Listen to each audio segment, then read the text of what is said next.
Good afternoon, everybody, and welcome to this ordinary meeting of Wingecarribee Shire Council on the 15th of February 2023. A reminder, if you could turn off mobile phones or turn them on to silent, and that this meeting is being recorded and live streamed. Acknowledgement of country. Wingecarribee Shire Council acknowledge the Gundungurra and Tharawal people as the traditional custodians of this land we now call Wingecarribee Shire. I pay my respects to elders both past, present and emerging. I would also like to extend that respect to all Aboriginal and Torres Strait Islanders present here or watching today. A statement of ethical obligations. As Administrator, I will undertake the duties of the Office of Administrator in the best interests of the people of the Wingecarribee Shire area, and to act faithfully and impartially, carry out the functions, powers, authorities and discretions vested in me under the Local Government Act and any other act to the best of my ability and judgment.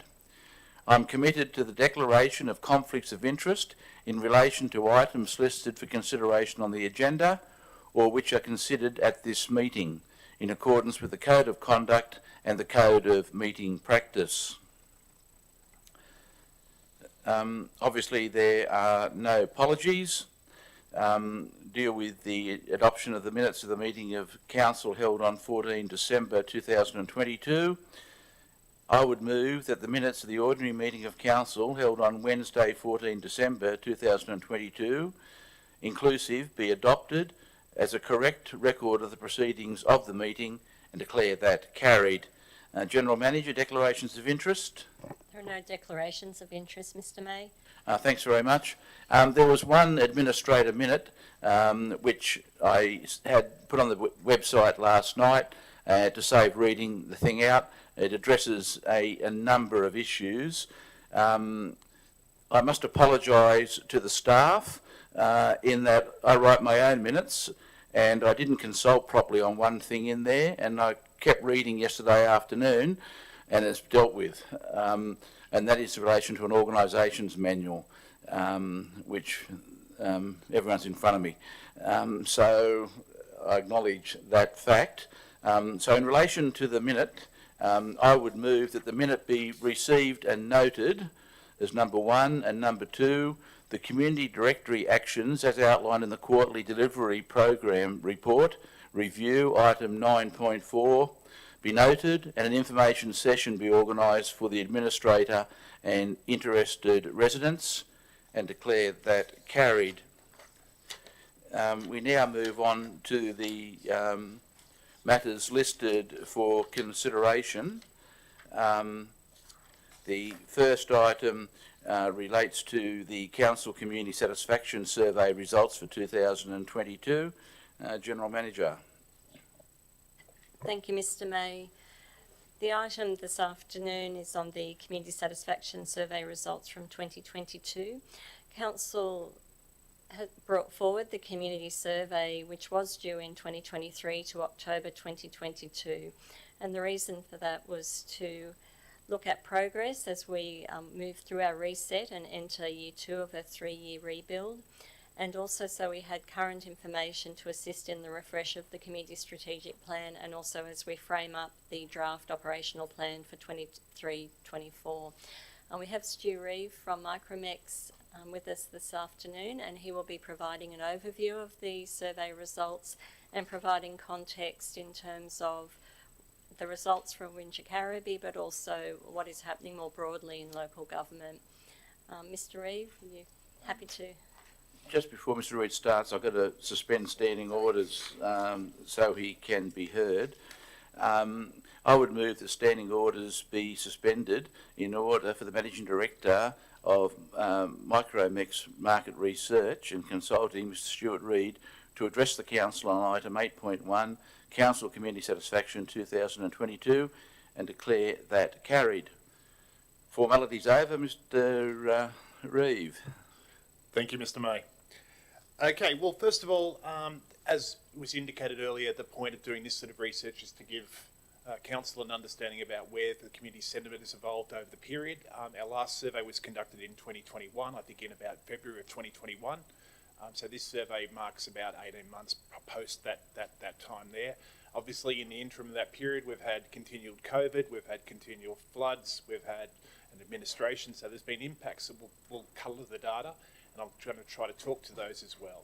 So the point of doing community research is that essentially, while anecdotally you could walk down the street and talk to a dozen people, that's not necessarily representative of the broader community, it's representative of the view of the people that you pass in the street. The point of community research is to give you a clarity around the representation of the entire community, to understand, to have a statistical understanding of what people's judgments and perceptions are about our council, the council's performance. So what we do is we use a sample size of 400. We've been using a similar tool for Wingecarribee Shire Council now since 2010. It's evolved a little bit over the period as things come and go, but on the whole, we've been collecting that sort of data since 2010. So I think there's about 6 surveys we've conducted in that period. The whole point of this is to understand what are the community's priorities for the future, how is council performing in light of them in terms of their satisfaction, and also looking for what are the opportunities moving forward to see where council can strengthen community perceptions. We conduct a telephone survey with the community. The telephone survey uses both landlines and mobile phone numbers. We're obviously moving more and more into mobile phones as less and less people have landlines. So we actually purchase significant numbers of mobile sample to ensure we get a reasonable read on the community. The point of this is that it gives us clarity around the larger the sample universe we have, the more representative we have a result in terms of the research, the more confident we are of the results. Now, a sample size of 400, people might say, 400, we've got 50-odd thousand people, that doesn't sound very representative. If it was an opt-in sample, I'd completely agree, but the fact that what we've got here is a representative and stratified sample, it actually is representative of the community. And when you put it in a greater context of what does a sample size of 400 look like, when they do polling across the country for political polling for elections and the likes, there's 17 million voters in Australia who have registered to vote federally, and they have a sample size of 1,200, which has something called an error rate of plus or minus 3%, which means the same results plus or minus 3%. With our sample size of 400, with our population, we've actually got a much better granular understanding of the community, and we actually, we've got the same results plus or minus 5%. And through the course of this research, as I take you through the results compared to 2021, you'll see that a lot of the results are very, very similar, which you expect. You expect things not to change, unless, of course, there's reasons for a change to be recorded. So the implementation of the survey, we conducted the survey in October and November of last year. Once we've collected the data, and we collect the data from our call centre on the Central Coast, we then weight the data by the ABS stats for the area. The population of Wingecarribee, we can see here, does skew to the older age group, so we've got about 61% of people are over 50 after we take out those under 18. We captured a mix of cohorts, so we caught people from the towns and from the villages, about 50-50 in each of those. And while 68% of people, 58% of residents have lived here 20 plus years, which means you could be 21 and doing the survey and be here 20 plus years, we actually have a significant cohort of people who have been here for less than 10 years. So I think we've got about 23% that have actually moved here in the last 10 years, which is actually quite mobile for what we see in a lot of LGAs. So some of the growth centres around Sydney, we don't see that sort of scale of change. We see much higher levels of people staying in an area. So you've got an influx of new community people coming in just from looking at this data.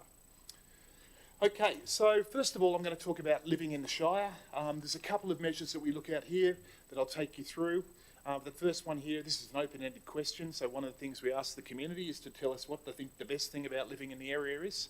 And we can see here that there's, people continue, and this has been something we've collected over time, people continue to talk about the natural environment, the country lifestyle, the peace and quiet, the fact that it's centrally located, you've got a proximity to Sydney, so you can get to Sydney if you actually have to, but you've got the country and the atmosphere around, so you don't always have to.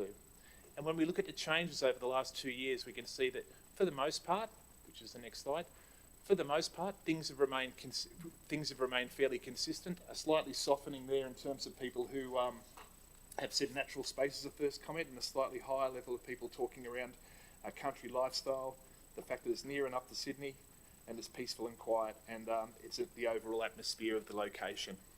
So that's generally what people most value about living in the Shire. In terms of the priorities moving forward, the top priorities moving forward, and this is something that's been consistent across the entire category, and almost every piece of research we've done in 2022 indicated that roads are a problem at the moment. And that's not surprising considering we've had 6 months or 8 months or 3 years of rain, depending on how you want to gauge the level of rainfall we've had. And that has severely impacted a lot of local government areas across all of New South Wales. So Wingecarribee is not alone in that space.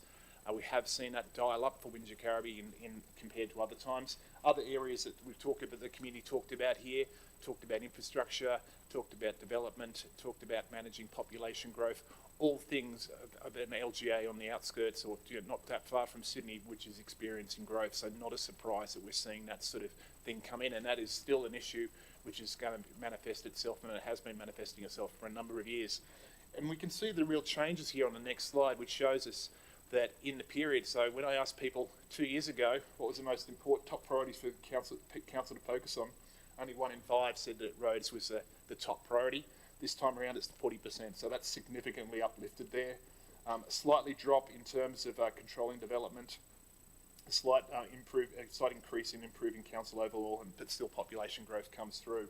So those are considered consistent things. And as I said, we've done quite a bit of piece of work across other LGAs in this period. And that is all, maintaining roads is all about the condition of the tarmac, considering the damage done by the rains over the last years. In terms of some of the statements here, these are just some of the quality of life indicators that we capture to get where people are in the area. I mean, Wingecarribee does offer a sense of safety. 94% of residents feel safe during the day. People benefit from living with multicultural communities, 89%. Safe during the night, 87%, which is significantly higher than our regional benchmarks, which are made up of about 40 different councils. They also feel significantly safer using public facilities than our regional benchmarks.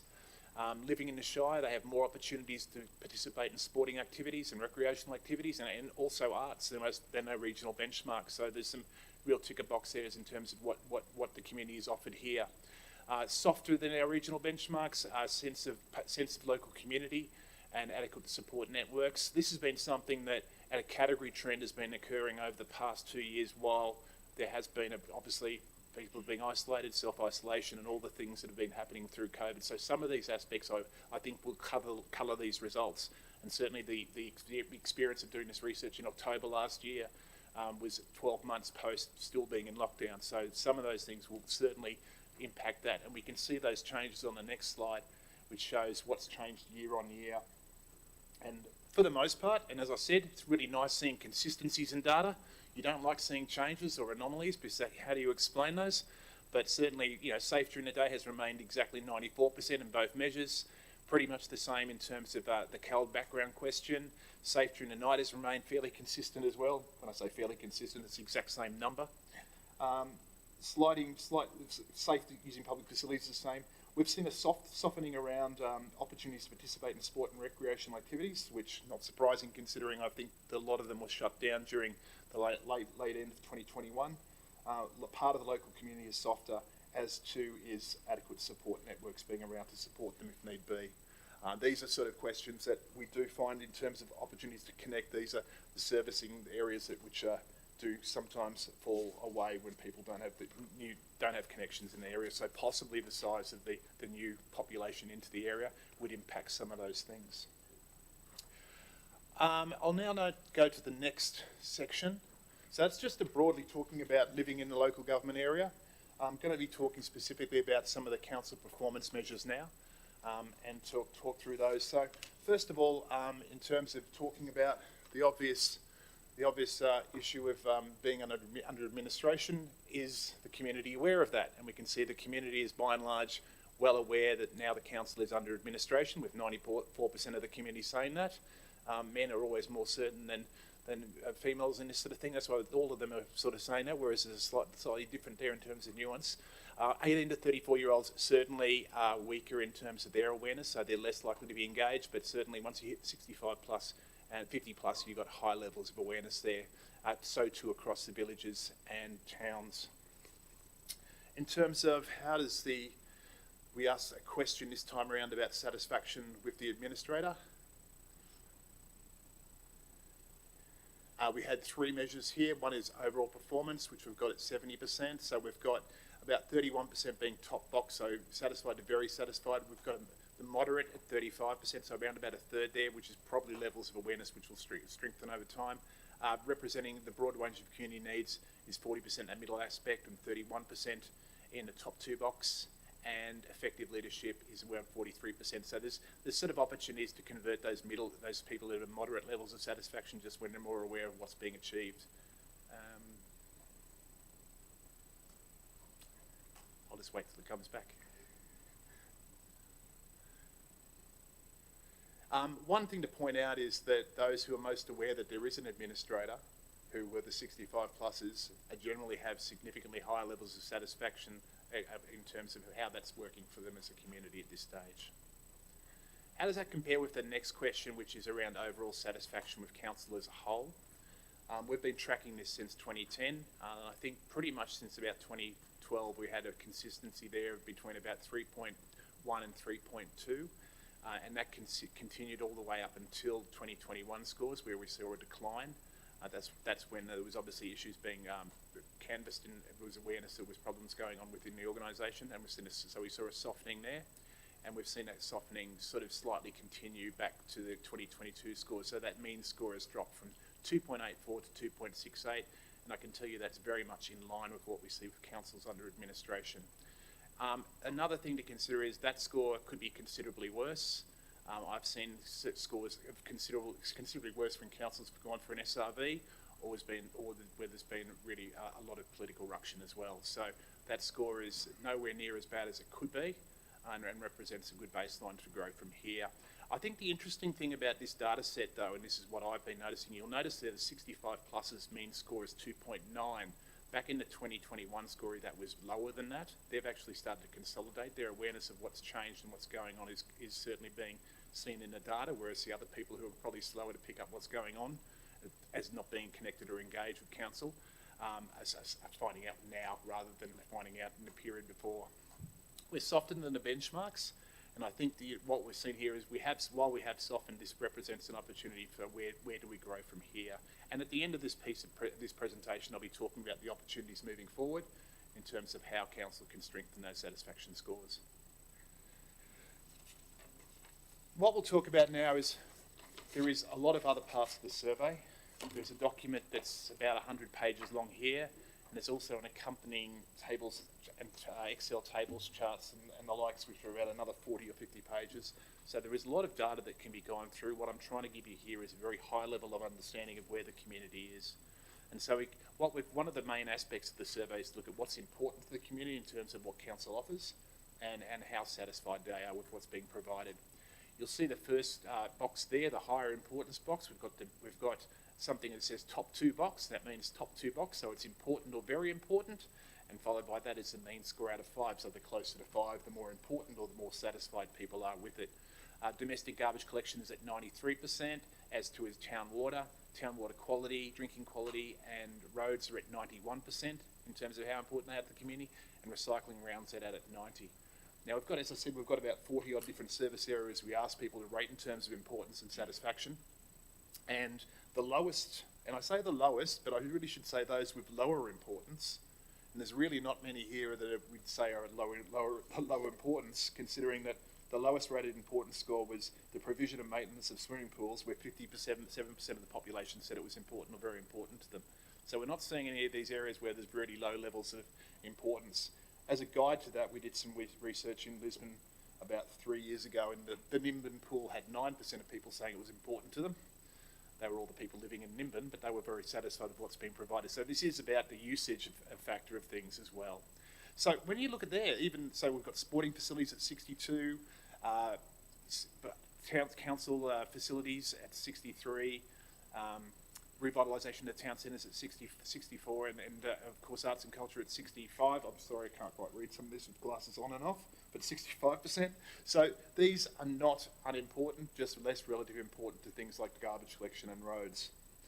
In terms of satisfaction, we've got our scores here. We've talked as top 3 box satisfaction. We do not ask people if they're satisfied if they don't say something's important to them, and then we get the scores from moderate to high levels of importance, so 3 to 5 stars, so to speak.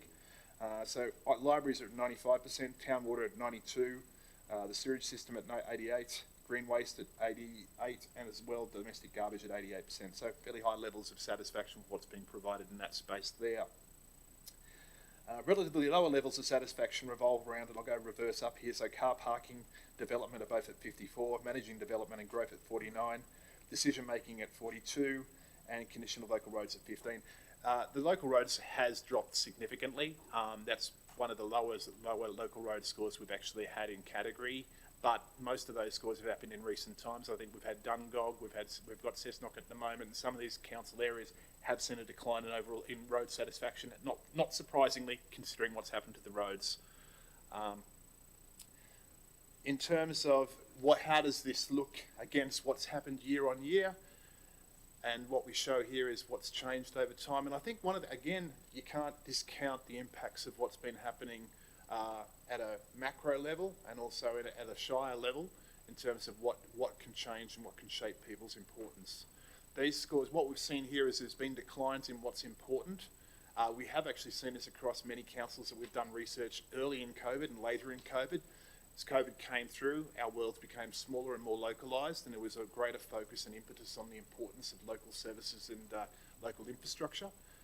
That has sort of changed over the last 6 to 8 months. We've seen research where it's actually people have got a big, broader view, and some aspects of things that were more important in the previous 2 years have sort of slightly softened. This is not to say any of these are unimportant, just relatively speaking, they've dropped in terms of how important they were to the community 2 years ago.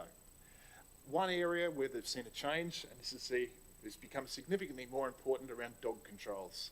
Again, this is actually a category thing. We've seen as people went and bought their COVID dogs back in 2020 and 2021, we've actually seen dog control scores across New South Wales go up in terms of how important it is looking at other animals or any sort of dog facilities. And satisfaction has not necessarily gone with that. I think dogs became far more obvious when people were walking during COVID. The flip side to this is what's changed in terms of satisfaction over the last 2 years, which is the next slide down. And we can see here that local roads have softened in terms of satisfaction, not surprisingly. Adequate drainage. We've seen the drop in terms of some of the areas such as provision and maintenance of playgrounds, sporting facilities, resource recovery. Dog controls are there as well. Managing development and growth, and support for family and services, child services, etc. So some of these have declined in terms of the levels of satisfaction are softer than they were. One aspect we've spoken to in other LGAs talks to the fact that with the floods, with emergency management requirements, with staff shortages that many organisations have had, they've had key staff who have been forced to do emergency management, taken away from their core areas, so we've seen softer satisfaction. So where that has played out in Wingecarribee, that's something we have seen. And I've seen significantly greater numbers in terms of drops in satisfaction across service and delivery areas for local government organisations. We did some work with, I think it was Port Macquarie, who obviously was seriously impacted by floods as well, and similar declines happened there. Same with Penrith, who also experienced same sort of things. So that's what's changed over the last 2 years in terms of satisfaction. I'm now going to just show performance gap. What I've shown you now is how important something is and how satisfied people are. What I'm just doing is showing those together to give us a sense of where there are gaps in terms of the straight or direct ratings that the community has here. Basically, an old rule of thumb I say is that you don't like to have gaps of greater than, say, 25%. You expect a gap of 25% or so because there is going to be always the gap between the ideal and the actual, or the preferred and what's received.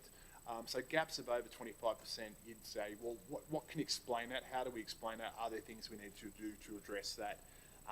The gap for, obviously, roads is significant in terms of there's a large gap there between where the community's priorities are and what's being provided in that space. After that, we've got managing development.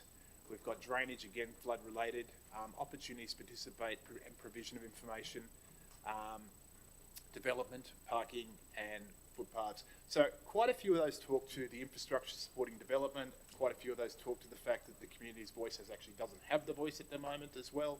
So some of these things would speak to that.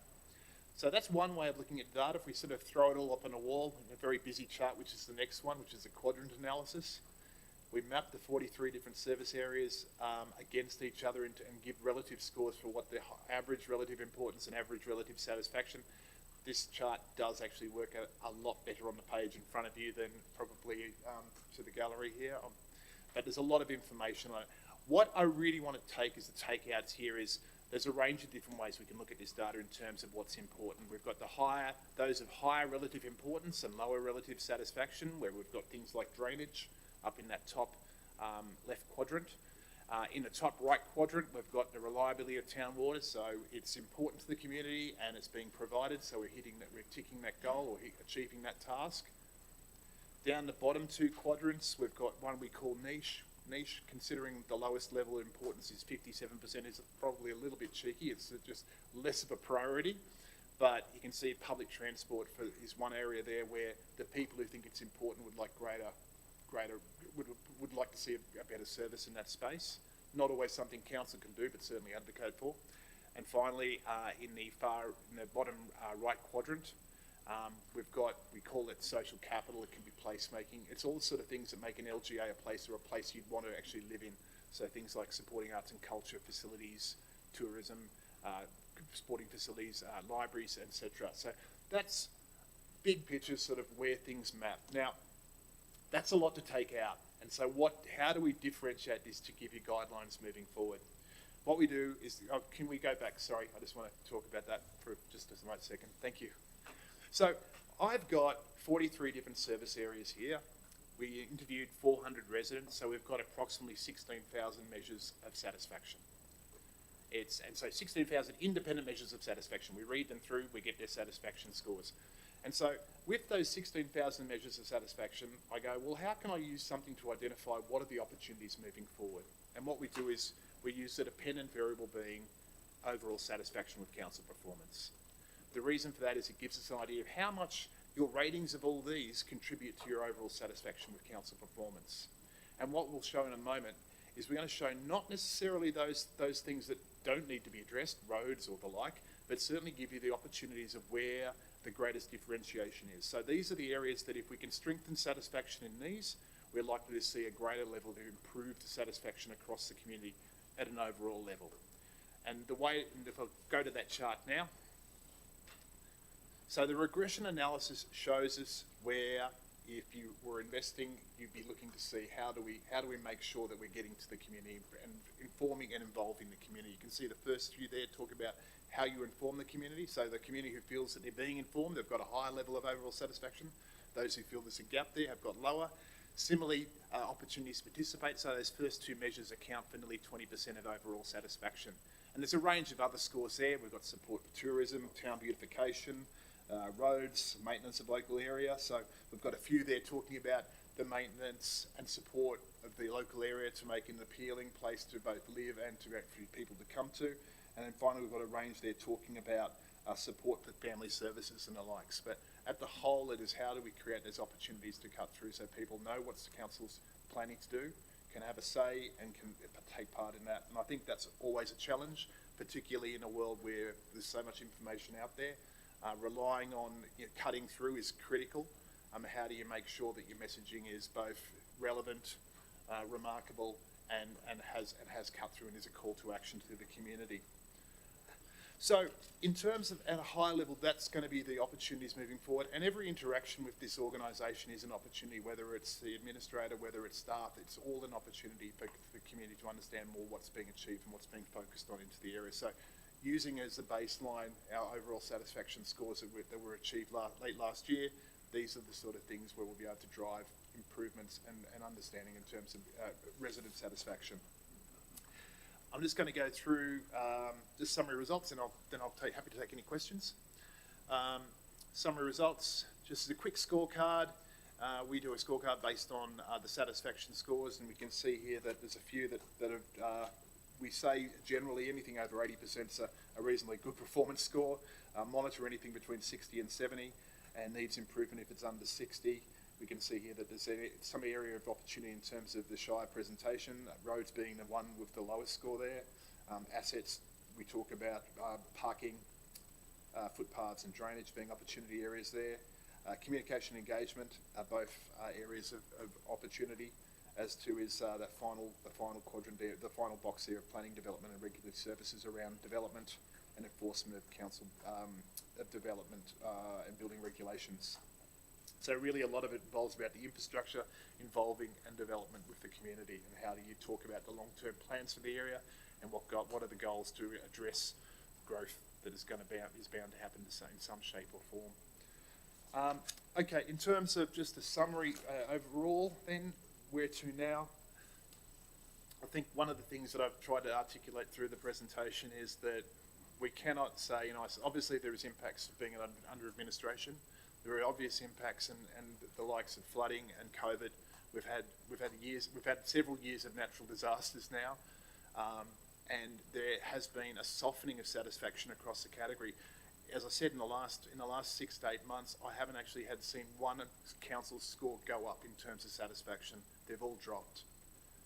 And I think there's an impact there in terms of people just getting, we've gone through 3 years or 2.5 years of COVID and the likes.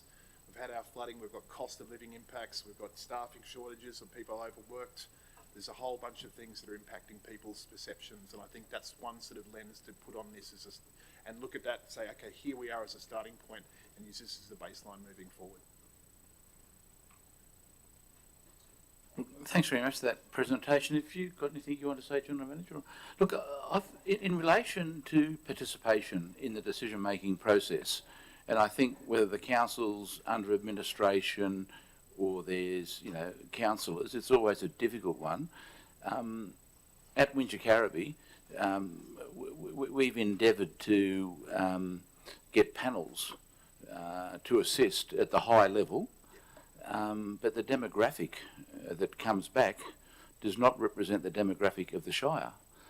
Is that a common problem in councils that you're aware of, or is it a left field question that you don't want to become involved in?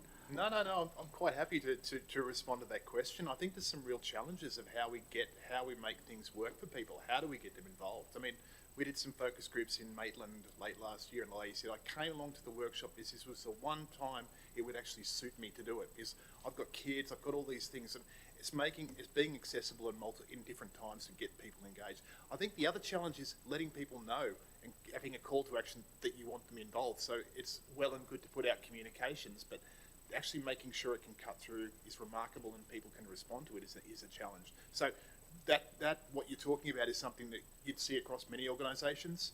The people that come along to those planning panels tend to skew older, they tend to be highly engaged because they're the ones who have the time and the wherewithal to be able to attend. Making involvement easier is obviously one aspect which is, I think, required in any way to make engagement make things more engaging and make people feel they've got more of a voice. Probably also getting back to people and making sure you close any loop if there is an engagement or involvement they've been, letting them know what was decided and why. That's another aspect as well. Your survey, did you want to say something? Or? Yeah, well, just your survey doesn't tell a lie because you target. It is much easier for you to target than when we just put an ad in the paper wanting people to respond. And active engagement is one of those things. So we've always found that when we did and a few years ago, we worked with council in Wingecarribee around their asset management plans back in 2015, 2016. And there was a long engagement where it was active engagement, there was pop-ups and the likes, and what we found was people being involved in the process, that lifted their satisfaction because they actually felt they had a voice and they were being listened to. And yes, our surveys do make it easier in the sense that we have to actually reach out and they have to say no to us, whereas yours is, I think it's a passive communication, it's easier to just miss it completely. General Manager, you wanted to say something? Thank you, Mr. May. Just to say that thank you, Mr. Reeves, for your work with us, and this year is very much about communication and engagement, and over the last few months we've seen a refresh of our communication. We're undertaking different ways in terms of how we go out and we talk to different groups and involve different groups, and that's something that we'll continue to roll out over the next 12 months. I'd also like to table the full survey result, Mr. May, and we'll have that up on the website.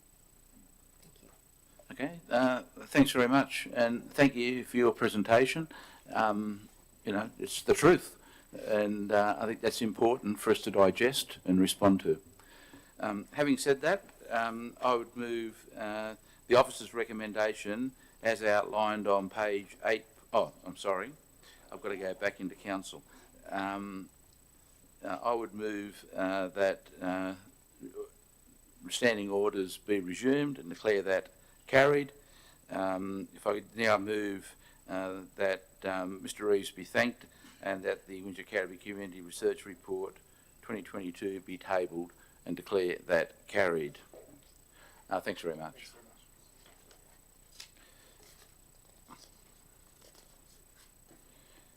The next item relates to advocating for investment in our Shire. General Manager. Thank you, Mr. May. Mr. Kuzmanowski will introduce this item. Before I hand over to him, the document that's attached to this report is a compilation of priorities for the Shire ahead of the state election, and it draws on the consultation that we've undertaken over the last 12 months and brings into one consolidated document a picture of the needs for our Shire. Mr. Kuzmanowski. Thank you, General Manager. Just continuing on from the General Manager, the document that we've titled Election Priorities 2023 lists a number of key projects and priorities, including the funding for the Mossvale Bypass, funding for the Berrima Road deviation, additional funding to supplement our council funding for the sewer treatment plants, strategic planning reviews and master plans, investment in passive and active recreation, and investment in the Southern Highlands Innovation Park. It is recommended that the Council receive and note the report and have the Election Priorities 2023 document available to candidates for the upcoming 2023 state election to communicate the Shire's current priorities. Thank you. If I can congratulate all the staff involved in the preparation of this document, it is very comprehensive. In my view, the number one issue for this Shire is the Mossvale Bypass. It's also the most expensive, but it will have a huge effect on Argyle Street in particular. And, you know, I hope we can get an announcement from parties before the election in that regard, but we should be under no illusion it's expensive. Having said that, can I just say that I'm happy to meet with any candidate, anytime, anywhere, to advocate on the part of the council these priorities. These priorities are in writing, they're important, and it's now up to us on behalf of the Shire to get out there and push them. Having said that, I'd like to make a slight change to item 2 of the recommendation to include after be made available to parties and. I think it's important that we get this information out to the. Yes. Okay, in relation to item 8.2 on page 11 of the business paper, I would move the officer's recommendation adding to all political parties and declare that carried. And once again, that will go onto the website too as a separate document. Yeah, thanks very much. The next item is item 8.2, the review of medium density residential development controls, which is a very comprehensive report. Thank you, Mr. May. Mr. Park, the Executive Manager, Strategic Outcomes, will introduce this item. Thank you. Thank you, General Manager. Mr. May, this report relates to the review of Council's medium density housing controls, which aims to encourage a greater mix of housing sizes and types within the Shire to ensure that the housing stock continues to meet the changing needs of our community. Mr. May, as I'm sure you have heard me say 1,000 times already, but housing diversity is one of the key priorities outlined in the local housing strategy. And this project is one of a whole range of projects that Council are undertaking to implement the priorities outlined in that strategy. So Council has been working with an urban design firm to review our medium density housing controls in consultation with both industry and the community. And I'm confident that the planning framework that's provided as part of this report not only supports a greater diversity of housing types, but ensures that it's well designed and in keeping with the character of the Southern Highlands. So, Mr. May, this matter was reported to the planning panel meeting of 25th of January, and the panel supported the proposed planning framework. They did provide an additional suggestion about the need for specific clauses to be inserted into the planning proposal. And following a review of the panel's advice, the planning proposal that's attached to the report has been updated. And the report recommends that Council progress the planning proposal to gateway determination, and that Council undertake consultation with the community and industry on the draft planning framework. Okay, thank you very much for that. I would like to add another few words to item 1, learning from what we've just heard about with the satisfaction survey, that after, well, the attached draft medium density residential development controls be supported for public exhibition, and add the words, and as part of the public exhibition, information sessions be held for residents and practitioners. That will allow the opportunity for residents to come in. Well, it's obvious what it means. I just think it will allow people a greater opportunity to ask staff questions about what is going on. That doesn't have it in there.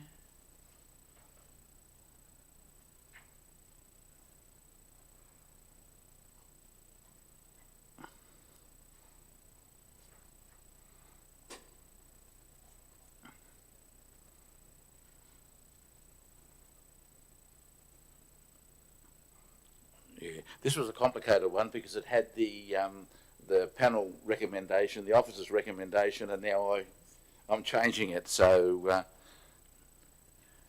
that's exactly what I'm after.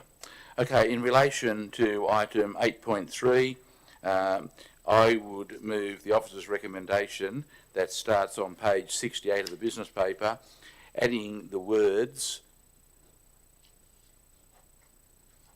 We've lost it again. Adding the words in number 1, and as part of the public exhibition, information sessions be held for residents and practitioners. So that's 1 as amended, 2 as is printed, and declare that carried.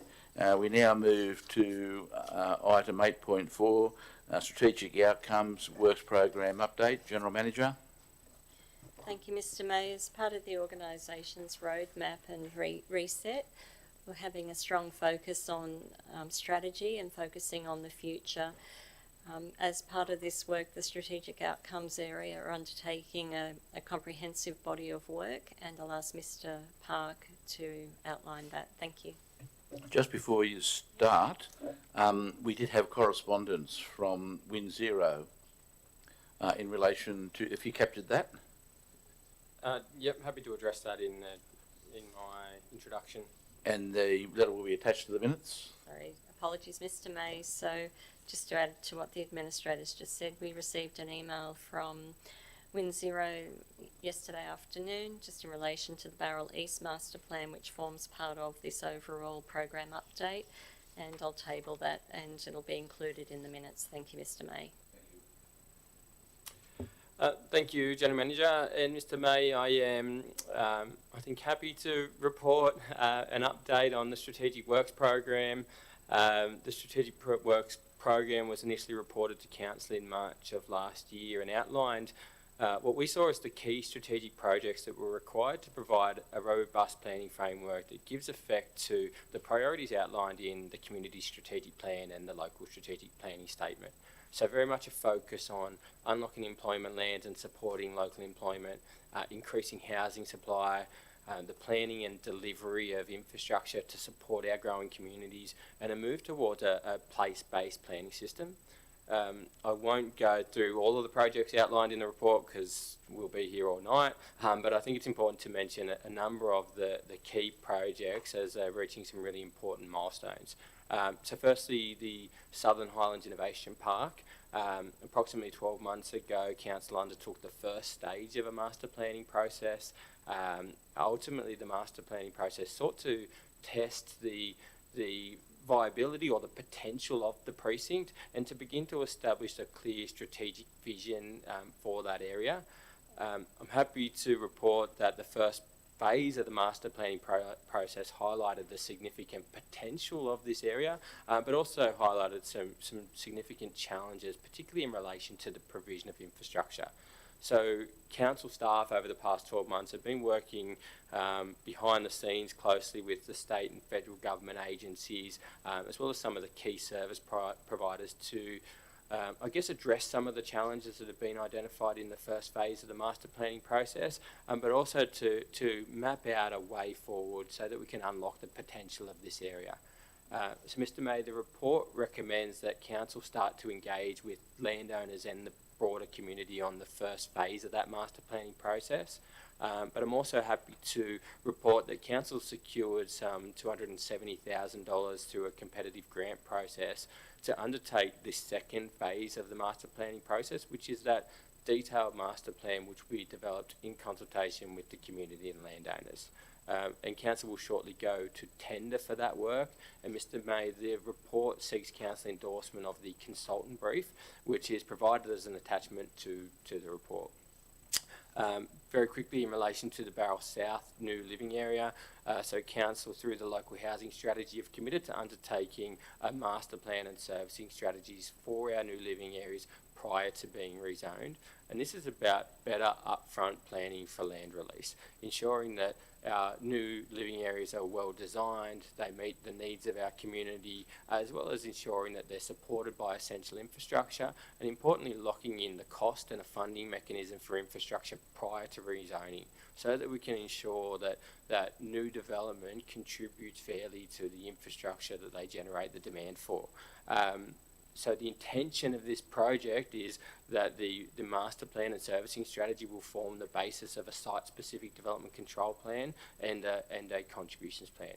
So very much along the lines of the discussion that occurred as part of the public forum, looking at how we can lock in an outcome prior to the land being rezoned and give the community greater confidence in the planning system. And as the General Manager mentioned, we did receive a letter from Wind Zero in relation to the consultant brief to undertake this work. There appears to be some minor confusion in the letter in that there was concerns raised that we weren't addressing the need for a commercial centre as part of the new living area. I'm happy to say it's very much the opposite. We thought the commercial centre was of such importance that we needed to go through a targeted procurement process for that aspect of the project to get the right person, because it's a very specialised skill, and we're worried if you include it in a full tender document, it might get lost in a broader project. The other points that were raised, I guess, were around the need for public engagement and community engagement in that process, and again, I couldn't agree more, and it's something that we're very much factoring into the work and ensuring that the community have buy-in and input into the design of these new living areas. And Mr May, again, the council will be going to tender for this work, and the report seeks council endorsement of the consultant brief, which is attached to this report. And finally, Mr May, I think it's important just to provide an update on the Barrel Town Centre Master Plan. So council has recently engaged urban design firm Studio GL to prepare the master plan for the Barrel Town Centre. So the master plan will provide, I guess, a strategic vision and framework for the centre. It will guide future development, guide upgrades to the public domain, assist in prioritisation of infrastructure upgrades, and will directly inform a review of council's LEP and development control plans.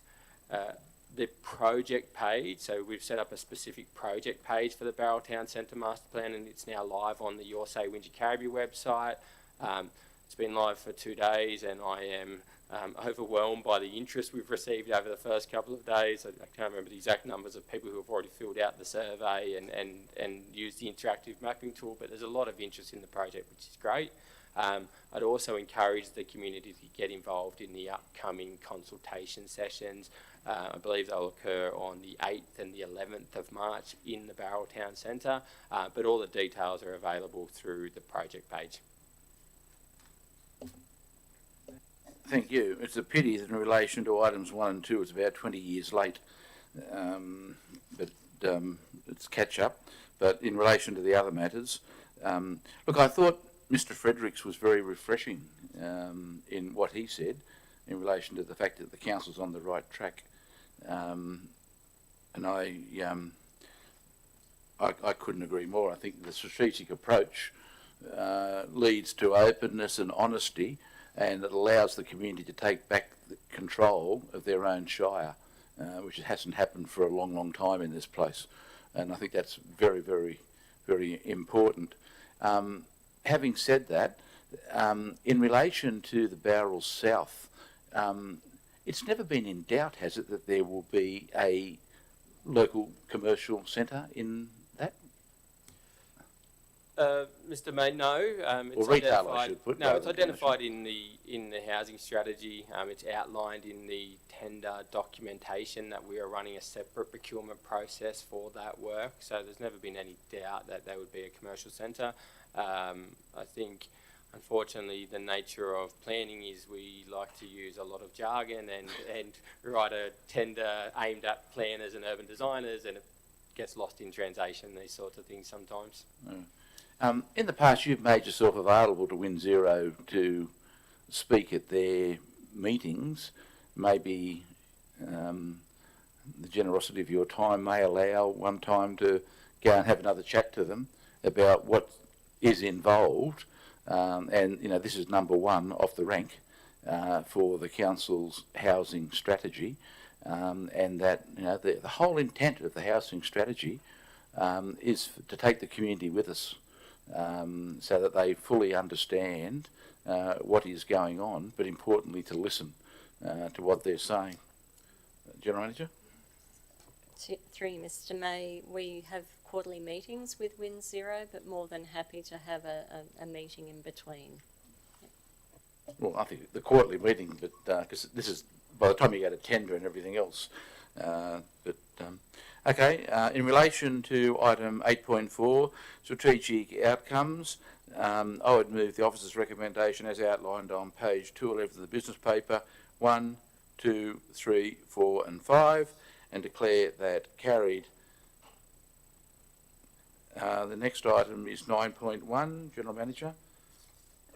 Thank you, Mr. May. The Director of Communities and Place, Mr. Davis, will introduce this item. Thank you, General Manager. Mr. Administrator, in November 2021, Ernest Consulting delivered to Council the Righting the Wrongs report. That was a report on the planning, development and regulatory services that Council provides. And that report provided a series of recommendations to Council in relation to, in particular, our processes and our systems. And that followed observation of those systems and practices by the consultant, and as well as consultation with key internal and external stakeholders. The purpose of this report is to provide an update on the development application assessment performance of Council over the past year, and provide Council with a progress update on the implementation of the recommendations of the Righting the Wrongs report.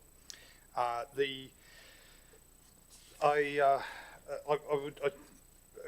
would note that, you know, that in relation to the development assessment performance over the past 2 years, there are a number of key factors that we found in preparing this report, which have impacted on our ability to deliver service in a timely manner.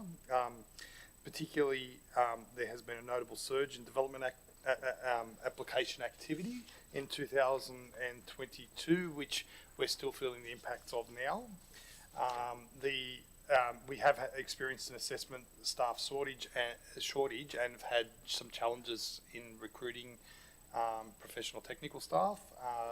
And the third key factor that's affected our services has been inadequate processes and redundancy, which have limited our ability to deal with change. We are in the there are quite a number of the recommendations from the original report that have been completed, particularly around the structure and the recommendations that were particularly that were in relation to staff and structure and so forth. There are also a large number of those which are in progress and will be finally implemented over the next few months. We recommend.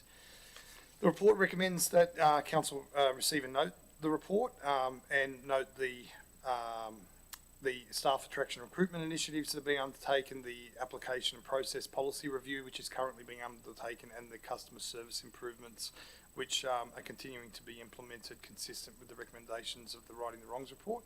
And importantly, we recommend that a further report be provided to council mid this year. I've got a couple of questions. On page 313, you talk about the reduction of hours that assessment staff as duty planners are available, and then you talk about on page 315 the frustration to customers by some of what you've introduced. What are you doing about it? Mr. Administrator, that's correct. So the limiting of which is quite common practice councils have, where they limit the hours in which the assessment officers or associated staff take phone calls from the outside, so they've actually got time to actually do their core work. That part has been implemented, is working quite well. Along with that, that was rolled out to an extent where it probably, in my view, has gone too far, and we're now getting feedback that people are finding it difficult. They've got to book weeks ahead for a simple phone call with some of the assessment staff. So we're winding that back, but at the right point in time, when I've got some more staff on board, such that we can service it properly. We've already wound part of it back, but we'll continue to do that as we increase our staffing. The report indicates that there's no, I don't know whether the connectivity is the word, but the government planning portal and our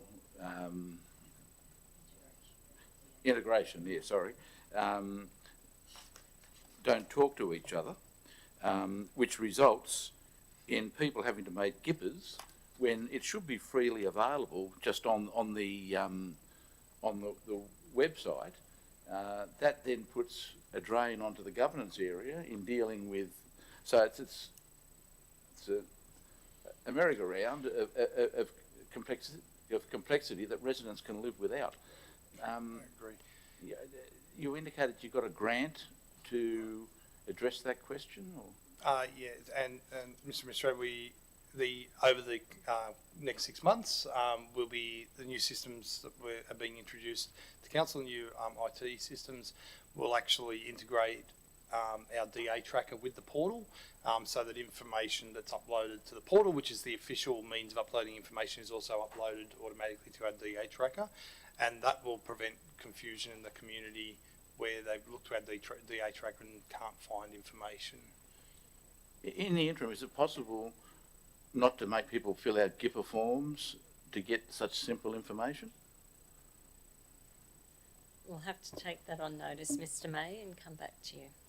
Look, it's just, I don't know how many phone calls I get about DAs, and I say if you just look on the DA tracker, and I should have done it myself because it ain't there. So that's, but that's, how long do you think before that will be addressed with the integration? I might refer that matter to... Through you, Mr. May. Yes, we're expecting that integration to be completed by the 31st of March. Oh, that quick. Okay, that's fabulous. Okay, last question. Page 316, the review, these are the Righting the Wrongs report of Malcolm Ryan, review all individual issues that were presented during interviews. He had a queue up when he was down in Mittagong. How many were there? Do you remember? Mr. Administrator, I counted there were 41 at the time, 41 recommendations. Was that the question? No. How many properties, residents weren't happy with the council's determination, or some of them questioned the professionalism in the determination, and we undertook to review them all. We made it very clear at the time that we weren't reopening, but we were prepared to look at the professionalism, and if some things were... How many were there, do you remember? To Mr. Administrator, I don't have that information on hand, but 63, I think. There were quite a substantial I think there were amount. 63. But if you've said they're all now complete, that is... And not everyone's going to be happy, I appreciate that, because they won't all be mistakes, but at least they've been given the opportunity of an independent review, and that's important. Okay, well, look, I didn't read in this report, but I read a quote in a local paper review. So I want to add a number 3 to this. So the current 3 will become 4. The new number 3 is, Council note the development application processing goal is an average processing time below 100 days by mid-2023 and a 60-day average processing times by the end of 2023. I'm not saying that you're nailed to the wall, but if you have a target, I think it's important. But having said that, I read in the report that RFS has had some matters for 150 days. You know, it's not all the council. Planning is complex, there's no question about that. Okay, in relation to item 9.1, I'd move the officer's recommendation on page 309, 1 and 2, the new number 3,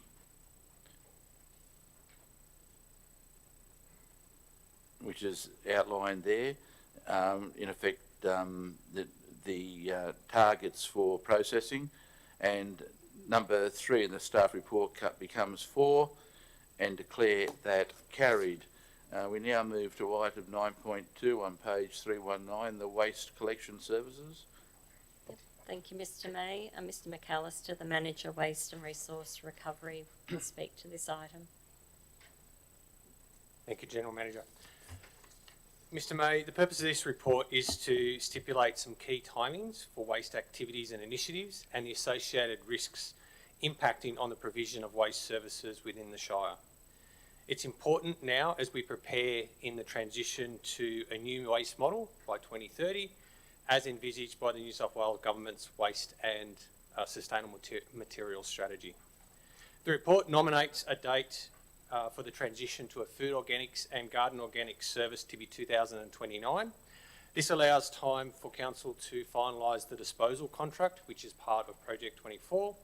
It allows time to finalise the waste disposal, contract, incorporate these requirements into any new waste collections contract, and most importantly, finalise the community consultation that we're currently in the process in regards to the provision of waste services and waste strategy.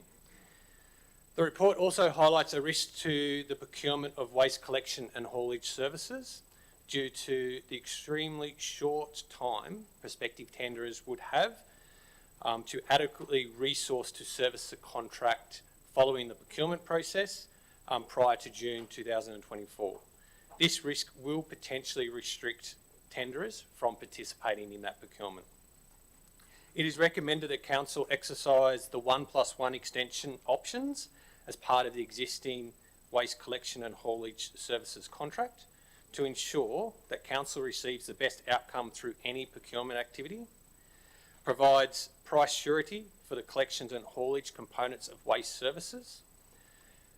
It will allow the procurement for any new waste collections contract to be informed by our waste strategy, the community consultation, as I've mentioned, that's currently underway, and the disposal contract when finalised. An extension of contract will also afford Council the opportunity to explore joint procurement opportunities with Wallandilly Shire Council. It will also afford Council the opportunity to review the expansion of the waste service area, including smaller collection vehicles to cater for rural residents, and the inclusion of the bulky waste service moving forward. I also need to note that a briefing was provided to the Administrator on the 9th of February 2022, where the above matters were discussed along with the benefits and risks associated with the extension of the collection and haulage contract. Can you include in the minutes, General Manager, that briefing was held and also I was provided with financial information in relation to lifts and that kind of thing, which I found extremely informative and convinced me that your recommendation was the way to go. The lift rates, I think, are industry competitive from what I've been involved in over the years.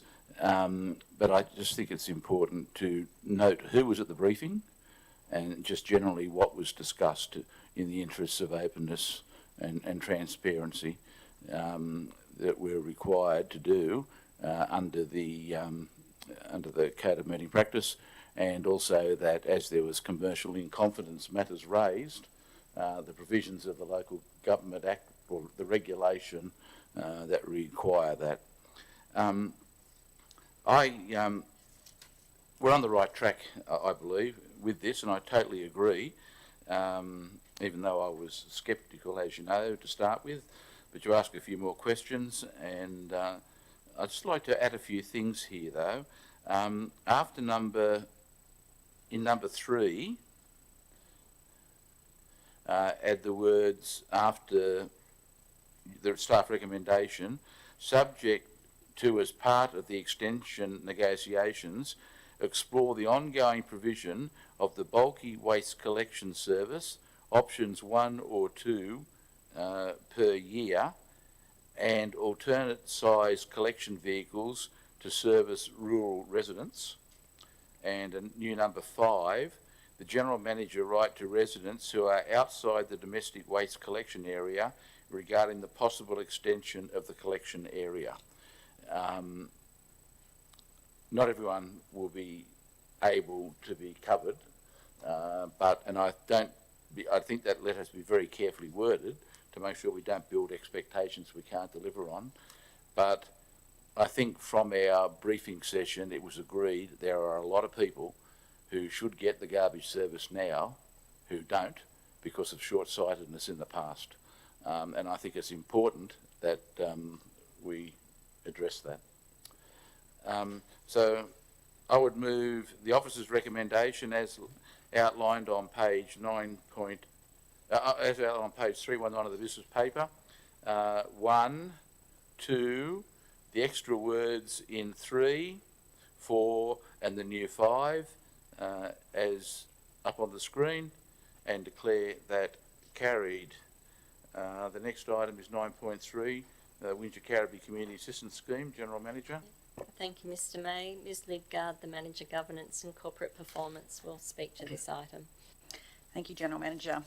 The Windsor Carriby Community Assistance Scheme provides funding to local organisations for the purpose of implementing and improving community-based projects within the Shire. The scheme aims to build capacity, encourage participation and support initiatives that promote partnership and working together to enhance our community and its assets. The scheme funds projects that fall under the broad categories of community development, arts and culture, sports and recreation and community infrastructure. The annual budget for the scheme is $120,000. There are 2 types of funding available. One is donations of up to $600 and grants of up to $7,000. The scheme typically opens in February each year and closes in March. However, the opening of the 22-23 scheme was delayed due to the review and adoption of the new grants, donations and sponsorship policy. The scheme opened on the 8th of December 2022 and closed on the 13th of January. As a part of the scheme, we received a total of 47 applications with a total request of just over $188,000. Applications were assessed by qualified staff against the guidelines. The staff recommendations were then reviewed by the relevant director to ensure transparency and probity. The report recommends funding 30 applications. I'd also like to note that the financial assistance for the 2023-24 Community Assistance Scheme will open in March.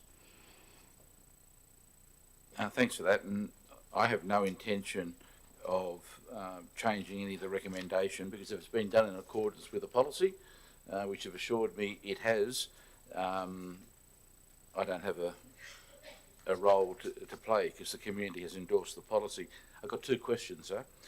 Item 6, the Southern Highlands branch of the Justices Association, do they provide a service in our libraries at all?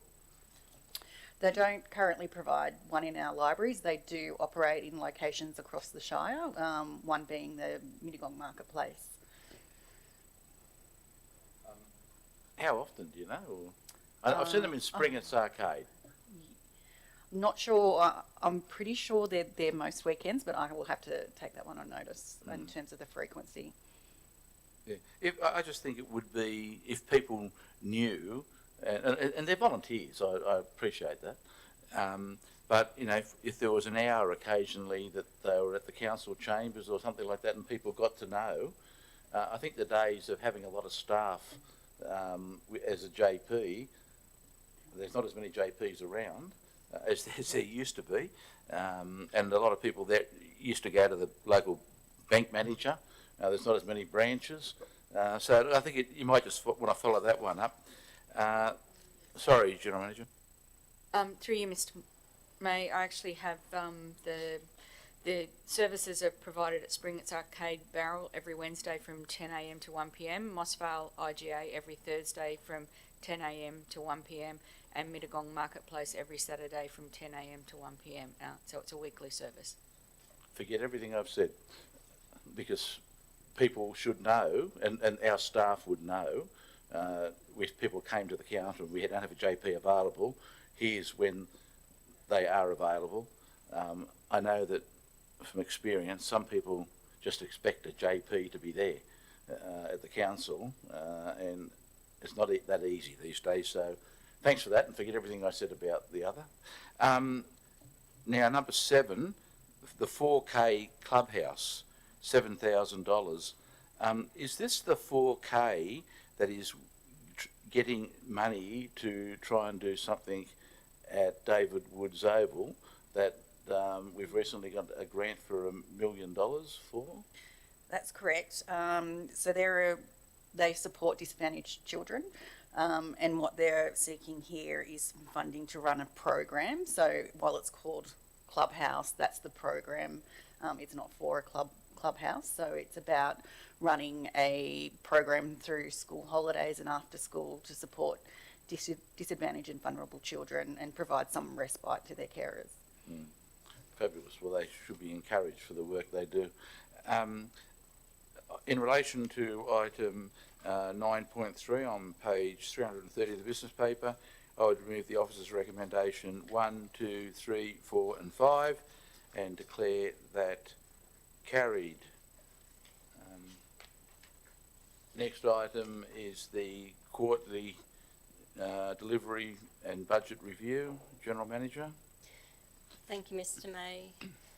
This item relates to the update on the quarterly delivery plan and budget review as at the 31st of December. As you will note, the report is over 150 pages long.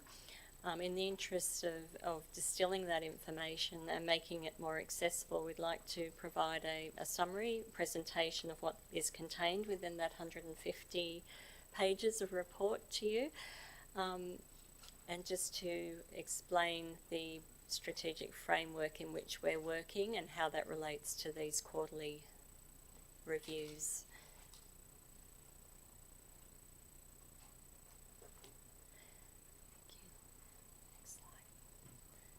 Next slide, thanks.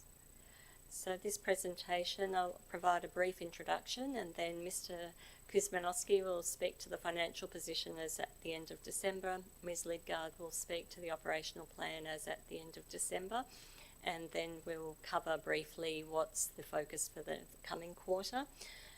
And whilst Mr. Kuzmanowski and Ms. Lidgard will be speaking in detail about what's contained within this report,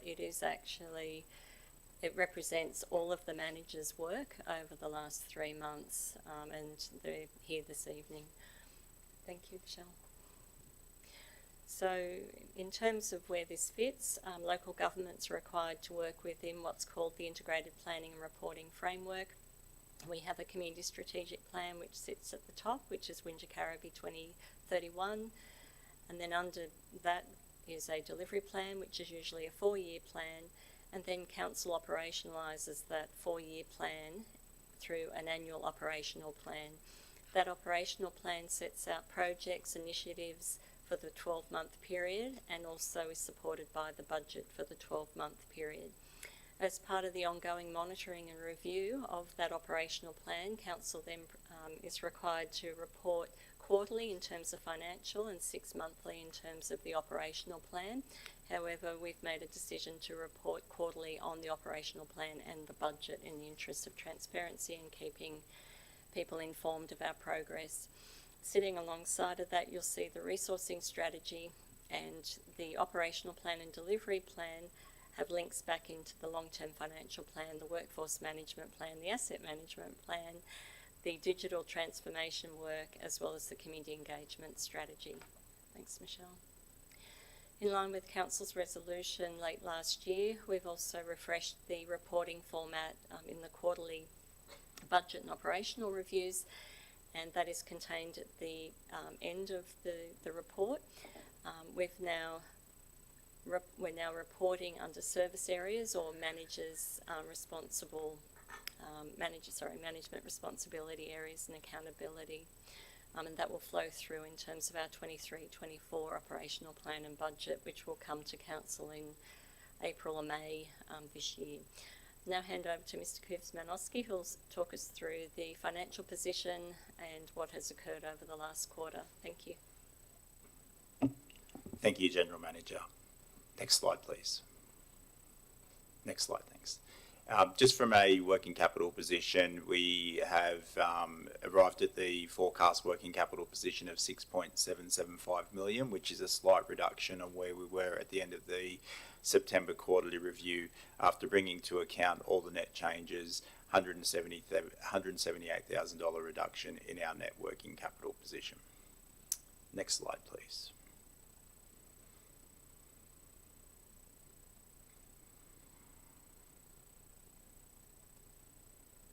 So as you can see, we've pulled together some of the key highlights, some of the key changes that have been made during the quarter. So looking at the planning and assessment revenue, we're forecasting as development does slow up, there is a reduction in the planning and assessment revenue.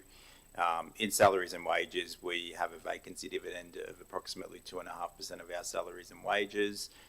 We have recouped that salary dividend through this quarterly review through input through all the managers. From a capital works perspective, we are looking at rephasing approximately $16.6 million worth of works into our future years' budgets. In regards to other revenue, $1.13 million was received in regards to our final dividend of our Lehman Brothers recuperation relating to the global financial crisis from 2008.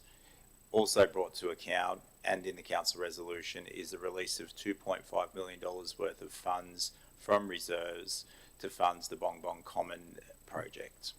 Next slide, please.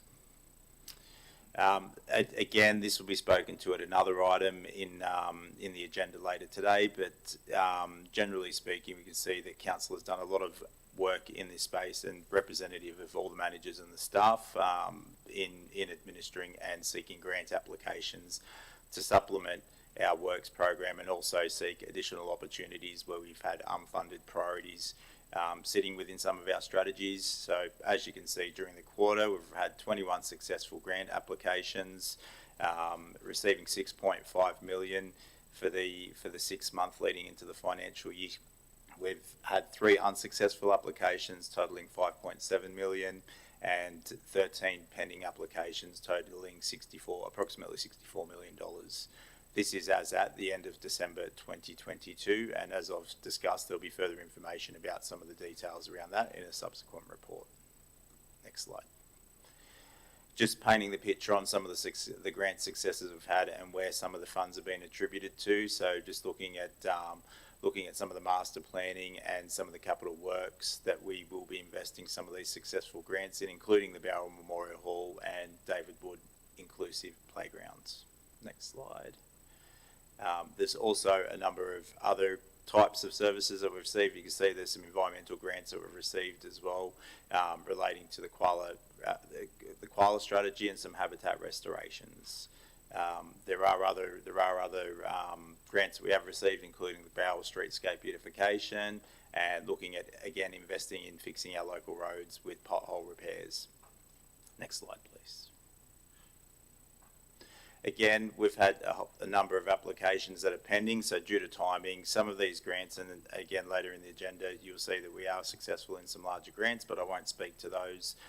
There are a number of pending applications relating to our infrastructure, predominantly around our sewage treatment plant. But as you can see, council officers are continually looking for these opportunities for us to invest and supplement, and I guess better our financial position and diversify our revenue streams. Next slide. I'll hand over to Ms. Lidgard to talk about the operational plan. Thank you. Just if we could, can I ask a question about finance? Look, Lehman Brothers, for me there's two issues. Number one, why were councils investing with them? But let's forget about that. But to their great credit, the staff at Wingecarribee at the time took them on and won. But I understood they got everything back. But if we're still getting trickles now, so there, probably an unfair question for you, you weren't here, but financially, in statements, how would you bring losses to account like that? Or I'll ask you another time. I could, just from a high level perspective, I believe the losses have been accounted for, so I think the provisions have been made to write off those, I guess, those investments. There's no provision sitting in our balance sheet for write-offs of investments, so that has been completely accounted for and the correct values have been brought to account. I'm unsure when that happened, but looking at the balance sheet and the financial statement, so any funds that we have received, this $1.13 million, is additional to what we have factored into our financial position. In regards to your first question, yeah, I can't answer that, sorry. Yeah, well, I don't think there's anybody here who was here then. But to their credit, they took them on. But I thought they got a drawback, but this kind of tells me no, because there's still money dribbling through now. But anyhow, that's by the by. I was just interested. Thank you.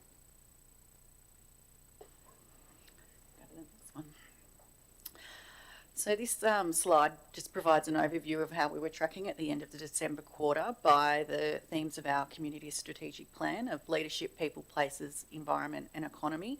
So you can see that the majority of projects are tracking according to time. So when you talk about number of projects, our operational plan includes 180 projects, activities and programs. Of the 180, 172 are on track and 3 are on hold and 5 are delayed. None of them were considered critical. Next one. So in terms of deliverables that are on hold or delayed, the ones that are on hold are the councillor induction program, Mittagong Memorial Hall, and the development of a secondary emergency operations centre. In terms of delayed, we have some delays around our service delivery review program and our business improvement program, community safety plan and arts and culture plan, and the lease of the Reviver Centre. Some of that's around resourcing issues that will be addressed going forward. Some of the highlights from the quarter, the new pothole crew filled 100 tonnes of pothole fill per week. Glebe Park playground upgrade. The Arts Trail, there was over 174 garage sales across 2 weekends, which resulted in 14.4 tonnes of second-hand goods being exchanged. Arts Trail was held through November with over 80 artists that gathered in 51 studios and 8 galleries across the Southern Highlands. Station Street car park was open with an extra 140 extra car spaces, and the old South Road rehabilitation project was fast-tracked. Tulip Time was also held through the quarter with 61,000 people attending, and it generated an economic spend of 1.8 million. The Barrel Classic was held on the 15th of October. Over 3,000 participants participated in the event, and this is the greatest number of participants that the event has had. It had a direct economic benefit to the Shire of 182,000 and an indirect benefit of up to 800,000. Council also supported the Festival of Lights, which was a community event initiated by Business Southern Highlands to help activate and stimulate the economy. So Council sponsored the event and provided in-kind support, including promotion of that event. There was also some significant environment and sustainability projects, which included School Environment Day, Turtle Month, and Sustainable Us, and the Australian Backyard Bird Count. We've also undertaken some significant community consultation during the quarter. So consultations are promoted on our engagement platform through our e-newsletter. We did some face-to-face consultation around our community strategic plan and the development of our community engagement strategy. We ran drop-in sessions for Casburn Park and David Wood playing fields. We also placed on public exhibition information relating to projects such as the Resource Recovery Review. We launched expressions of interest for community reference panels. The draft assessment and development applications policy was placed on public exhibition. There was a HIRA survey for council halls and community facilities. Okay, so we'll also run through some things that are happening across the next quarter, so the March quarter across the community. So Highlands Fest is a large community event that we've received grant funding for. So at this point, we've had over 5,500 people registered to attend that event, which is aimed at reconnecting our community and celebrating what's great about our Shire. Work has also commenced on a direct debiting platform, which is going to make it easier for our residents to pay their rates and fees, which means that they will be able to set up a direct debiting service with council, and that will make it easier for them and less interest potentially being paid by them. There's a koala habitat restoration program where we're encouraging or providing grants to support residents that have koala habitats, and there's some information sessions coming up this month as well. And that's it.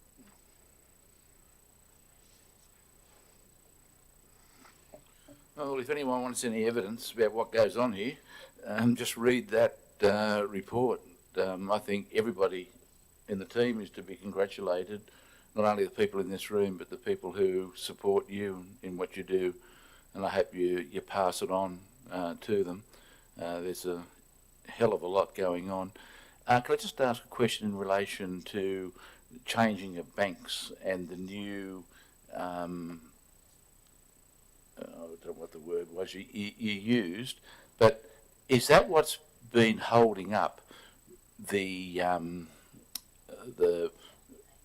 not online, online payments, but the booking thing? That's what I'm interested in. Yeah. I'll ask Mr. Kuzmanowski to speak to that, and the CIA may wish to join you after that. Thank you. That in short, that is correct. We are transitioning to ensure we have the right payment channels, and rather than establishing one with our existing that we're transitioning out, we are You're waited. we're waiting to, and respectfully, the amount of paperwork with the anti-fraud and there's I a can whole imagine. heap of paperwork there. So respectfully, we're just trying to do it properly to get it in right. But in short, the answer is yes, that's correct. Well, maybe I've got to take more of my minute back in relation to moving along. And that's the benefit of having this report, that, I don't know everything in the place. And if you read this report slowly and digest it, the amount of work that is going on is, I wouldn't say unbelievable because it's happening, but the accountability by having such a report, I think, is good for the community. Okay, can I just ask that under 9.4, the CFO be also added to the top of that report, simply because he has to sign off that he is happy that what is presented financially is a true and correct statement. So if you can get that added, please. In relation to item 9.4 on page 349 of the business paper, I would move items 1, 2, 3 and 4 and declare that carried. 9.5. Thank you, Mr. May. Mr. Kuzmanowski will speak to the grants report. Thank you. Thank you, General Manager. Just in opening about speaking this item, I just wanted to note that there was an updated attachment published to the website this morning. The attachment within the agenda had 1 page where it should have been 3 pages. So the 3 pages were our grants that were successful in receiving, the grants that were unsuccessful in receiving, and the pending grant applications that Council has. So apologies for the administrative mix-up with that, but that has now been updated. So as discussed in the previous item, Council's been working quite hard in Council offices in seeking these opportunities to diversify our revenue streams, supplement our capital works and operating budget to fund some unfunded and I guess partially funded activities. So just in summary, as we spoke about, Council received $6.5 million in grants that were applied for during the quarter for the first 6 months of the financial year. We were unsuccessful in $5.7 million our application, and we had $64.6 million worth of grant applications pending as at the end of December 2022. So just want the report to be received and noted. Thank you. But as of today, you've now had 23 at 26.4 million, I think, in my calculation. Something like that, yes. Because it's another item on the business paper, but anyhow, I think well done to everyone. In relation to 9.5, the update, I'd move the recommendation as outlined on page 503 of the business paper and declare that carried. Investment report for December, I'd assume no introduction. In relation to item 9.6, I'd move the officer's recommendation as outlined on page 507 of the business paper and declare that carried. In relation to the investments for January, no introduction. I would move the officer's recommendation as outlined on page 15 of the business paper and declare that carried. 9.8, Old South Road, General Manager. Thank you, Mr. May. Mr. Tripkovic will introduce this item. Thank you. Thank you, General Manager. Mr. May, the purpose of this report is to provide an update and obtain resolution for the revised methodology and traffic arrangements for the rehabilitation of Old South Road. At Council's ordinary meeting dated 14 December 2022, Council resolved to undertake full road closures from Merrigang Street in Bowral to Almerton Road in Mittagong for the construction works to rehabilitate and apply safety improvements to Old South Road. The rationale was to expedite the delivery timeframe and provide a safe and manageable worksite. As a result of ongoing planning and community engagement activities, and in consideration of other projects such as the Station Street pavement upgrade, it has been determined that a full closure of Old South Road would result in additional strain to the traffic network in and around Bowral. Listening to the concerns of the community, Council has further modified the construction methodology and plans for the delivery of Old South Road by keeping open the initial Stage 1 section of the project being between Merrigang Street and Range Road in Bowral, until such time as Station Street is reopened to two-way traffic. Keeping this section of Old South Road open provides a crucial alternative route around Bowral. Access to residents, buses, emergency services and essential service providers will continue to be maintained. Works are rapidly progressing on the project with significant plant and equipment being mobilised. Boxing out and subgrade preparation are well progressed for the new and wider roadway. Whilst the expected poor subgrade conditions combined with inclement weather are providing challenges, the delivery milestones are currently on track, with the entire project scope forecast to be completed as initially planned this year. Investigations have also commenced to upgrade a further section of Old South Road, north of Almerton Road in Mittagong, which was not in the original scope. Once investigated and designed, the proposal will be brought back to Council for resolution to construct a further 1.2 kilometre section of renewed roadway. In conclusion, this report requests adoption for the deferral of full road closure between Merrigang Street and Range Road in Bowral until Station Street is reopened to two-way traffic.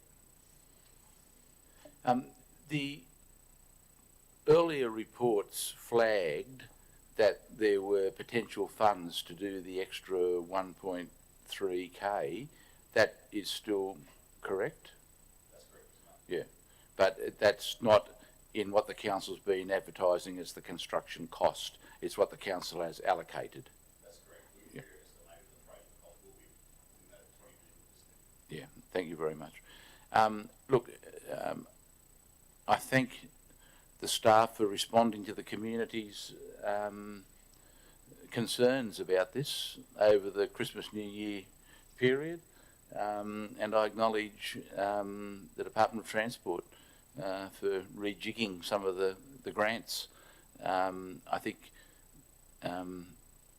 anyone who says the council doesn't listen should use this as a test case.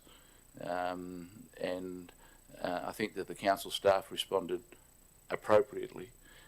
Accordingly, I would, in relation to item 9.8, I'd move the officer's recommendation as outlined on page 523 of the business paper and declare that carried. Frensham School, page 526. Thank you, Mr. May. To Mr. Davis, Director, Communities and Place. Thank you, General Manager. Mr. Administrator, this report provides a breakdown of the costs associated with defending the deemed refusal of development application 200747 for the construction of school accommodation and a multi-purpose hall at 51 Range Road, Mittagong, known as Frensham School. That development application was lodged initially in 2019. Additional information was required along the way, and it was amended and re-notified during that course of assessment. The applicant, an appeal was lodged by the applicant to the Land Environment Court in March 2021. And at that point in time, council were compelled as the respondent to defend the matter.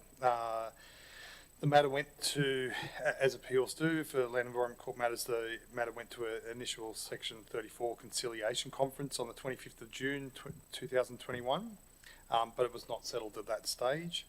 Then went to full court hearing between the 21st and 25th of March, and then a further hearing on the 11th of April 2022. I would note the application was at no point in time determined by council and by council officers, and nor was it referred to a panel at the time. But council defended the matter as was required. The commissioner of the court reserved his judgment at the time to be handed down at a later date, and as at the time of the writing this report, in fact now we've received no notice of a ruling in relation to the matter, and 10 months on. In relation to the breakdown of the legal costs, it's provided in table 1 of the report, and that was there were 2 lawyers involved with defending the matter, 2 lawyer firms, legal firms, totaling $91,000 for the 2 of them. A barrister, $56,000, and there were because of the nature of the contentions, there were various contentions in that in that matter, or issues, if you like. There were the total of the expert witnesses which were required when it went to full hearing, totaled 236,000. The total cost of defending that matter was $384,960.58. These were significant costs to council, and much of that occurred over the 2021-22 financial year. But those costs were spread out over about a 14-month period. The recommendation is that council receive and note the report, and that a further report be made to council advising of the judgment following notice of the decision in the future. I think you said that the council staff determined the matter. They didn't. And my argument is that the council was not given the benefit of the professional officer's views in relation to the matter. That's my only argument.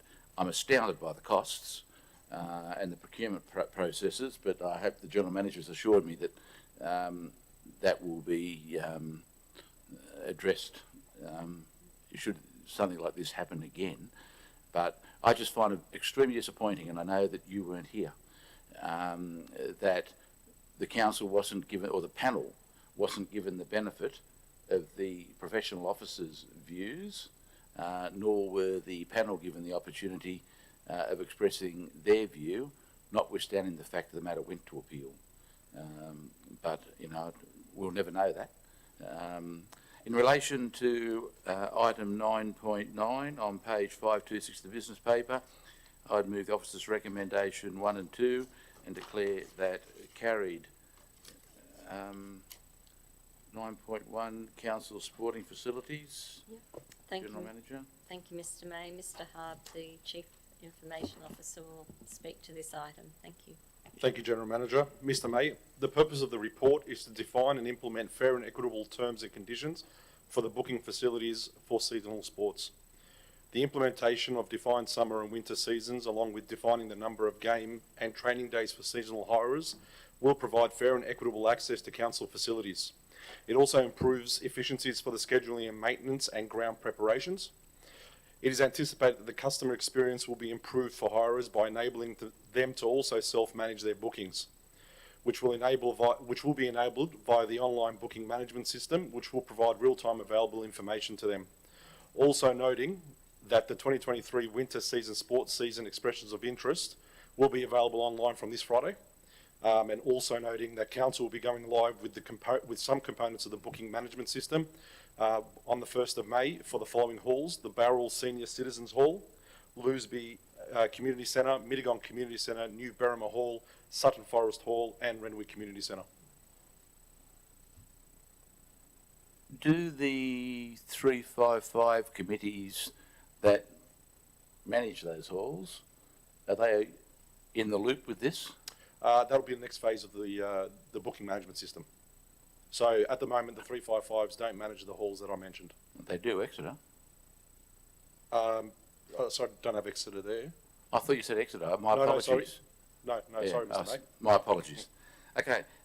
In relation to item 910, I would move the officer's recommendation as outlined on page 529 of the business paper, A, B, C, D, E and F, and declare that carried.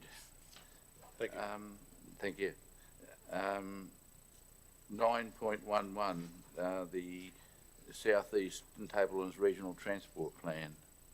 Thank you, Mr. May. To Mr. Robinson, Manager Assets. Thank you, General Manager. Mr. May, the purpose of this report is to provide Council with a review of the draft South Eastern Tablelands Regional Transport Plan that's currently on public exhibition until the 24th of February. The draft plan, prepared by Transport for New South Wales, identifies 49 initiatives for the South Eastern Tablelands region, many of which relate directly to the Wingecarribee Shire. The Council report provides a review of these actions which relate to the Shire and identifies 10 points of potential revision for Council to submit to Transport for New South Wales during this exhibition period. The 10 points cover comments around the prominence and importance of the Moss Vale Bypass Project, the Moss Vale Movement and Place study, and the Heritage Rail Loop Line upgrade projects, as well as advocating for improved road and public transport connections between the gateways of Greater Sydney and Wollongong. Notwithstanding, the draft South East and Tablelands Regional Transport Plan provides an exciting vision for the transport network across the region, and so it is recommended that Council provide a submission expressing support for the development and consultation of the plan, but also recommend the identified 10 adjustments for finalisation in the plan. In relation to this matter, thank you for the report. I'd like to, in relation to J, the Heritage Rail Loop Line upgrade and potential future extension to Mittagong, can we add the words "and possible commuter usage"? I know it's only a single line, but there may be an opportunity to improve transport to Hilltop, Colo Vale, Balmoral. I don't know, but I think it's worthwhile, rather than just exclusive heritage rail. It may provide an opportunity for some targeted improved access, public transport access to those villages, particularly Colo Vale, where in the future there will be some changes in the housing structure there.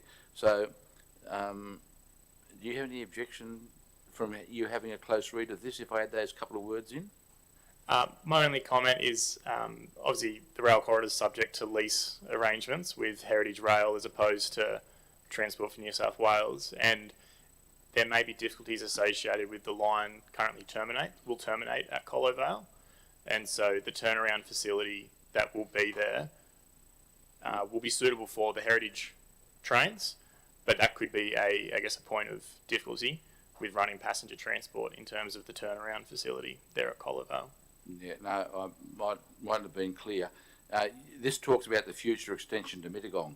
So I'm talking when it gets to Mittagong, which I think is the dream, there may be opportunity for some commuter use on it, bearing in mind that I think that the heritage rail will mainly be at weekends and maybe occasionally, but I just, during the week, but I just No, an correct, idea. yeah, that's, my apologies, you're I thought happy? it was for an immediate, No, no. but yeah, upon full completion of the entire loop line project. Okay, Be well. well, I would move the officer's recommendation as I outlined on page 541 of the business paper, A, B, C, D, E, F, G, H, I, J, and add the words "and possible commuter usage," and declare that carried. There's no introduction to the next item in relation to probity practitioners panel, which I think is an excellent initiative.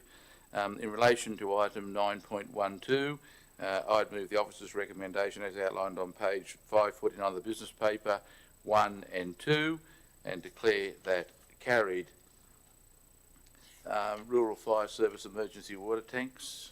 Yes, thank you, Mr. May. Mr. Tripkovic again. Thank you. Thank you, General Manager. Mr. May, the purpose of this report is to present the evaluation of the request for tender for the emergency water storage tanks for Balmoral and Mandamar. Following the Black Summer bushfires of 2019-2020, Council obtained grant funding to install emergency water storage tanks to remote villages without mains water supplies.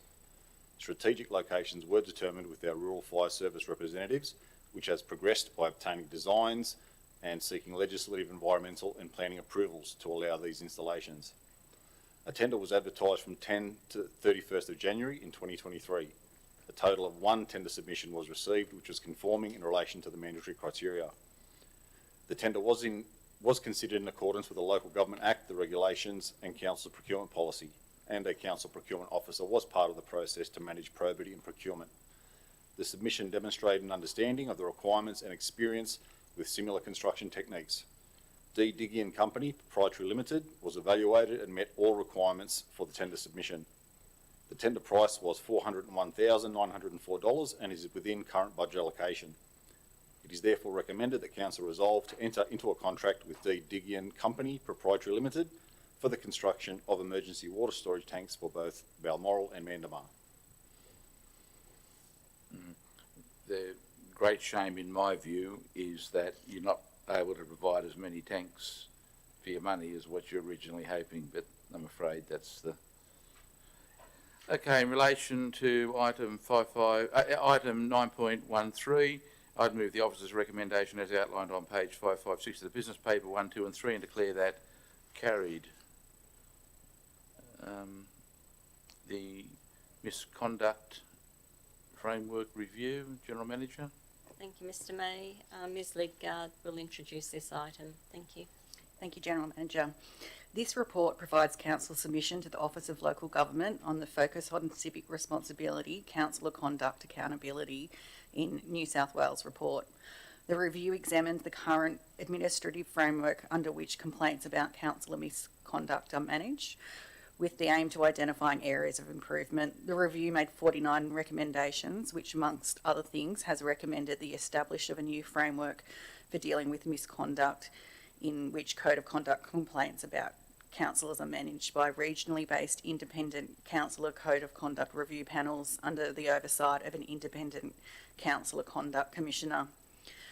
It's proposed that the panels will have stronger disciplinary powers than those currently available to councillors, including the ability to impose monetary penalties. Other recommendations include requiring candidates at local government elections to participate in training before they can nominate, mandating councillor training, allowing councillors to be prosecuted for breaches of the oath of office, empowering mayors to expel councillors from meetings for disorder, and placing a duty on mayors to deal with disorder at meeting, and a failure by a mayor to do so will constitute serious misconduct. Council has made its submission to the Office of Local Government by the 3rd of March deadline and overall was supportive of the review recommendations. A copy of the submission is included in attachment 1 to the report. Thank you very much, and I acknowledge that I was paid the courtesy of having input into this as well, and I appreciate that. In relation to item 9.14, I'd move the officer's recommendation as outlined on page 561 of the business paper and declare that carried. 9.15 doesn't have an introduction, but I am interested in Park Road, Bowral, whether the Traffic Committee has come to a final decision in relation to that Wombat crossing. Mr. May, there are two Wombat crossings on Park Road in Bowral. One is included as part of this tender. The other one has been through Traffic Committee once and a few issues were raised. There have been some considerable further design works allowing modifications to include street lighting for that crossing as is legislatively required. Our feedback thus far with our engagement with the concerned residents and business owners is that they are reasonably happy with what is being proposed, and we are expecting a positive result at the next Traffic Committee meeting. But was that tendered for the extra one? No, that one's currently unfunded. Thank you. Okay, thanks for that. In relation to item 9.15, I'd move the officer's recommendation as outlined on page 569 of the business paper 1, 2, 3 and 4 and declare that carried. The next item is Bong Bong Common. Thank you, Mr. May. Back to Mr. Tripkovic. Thank you. Thank you, General Manager. Mr. May, the purpose of this report is to present the evaluation of the request for tender for the Bong Bong Common Stage 1 and 2 construction. In May 2019, Council adopted the Bong Bong Common Master Plan. The Master Plan is a vision for the Bong Bong Common and provides guidance for the Council on future provision, development and maintenance whilst enhancing the heritage values of this unique open space area.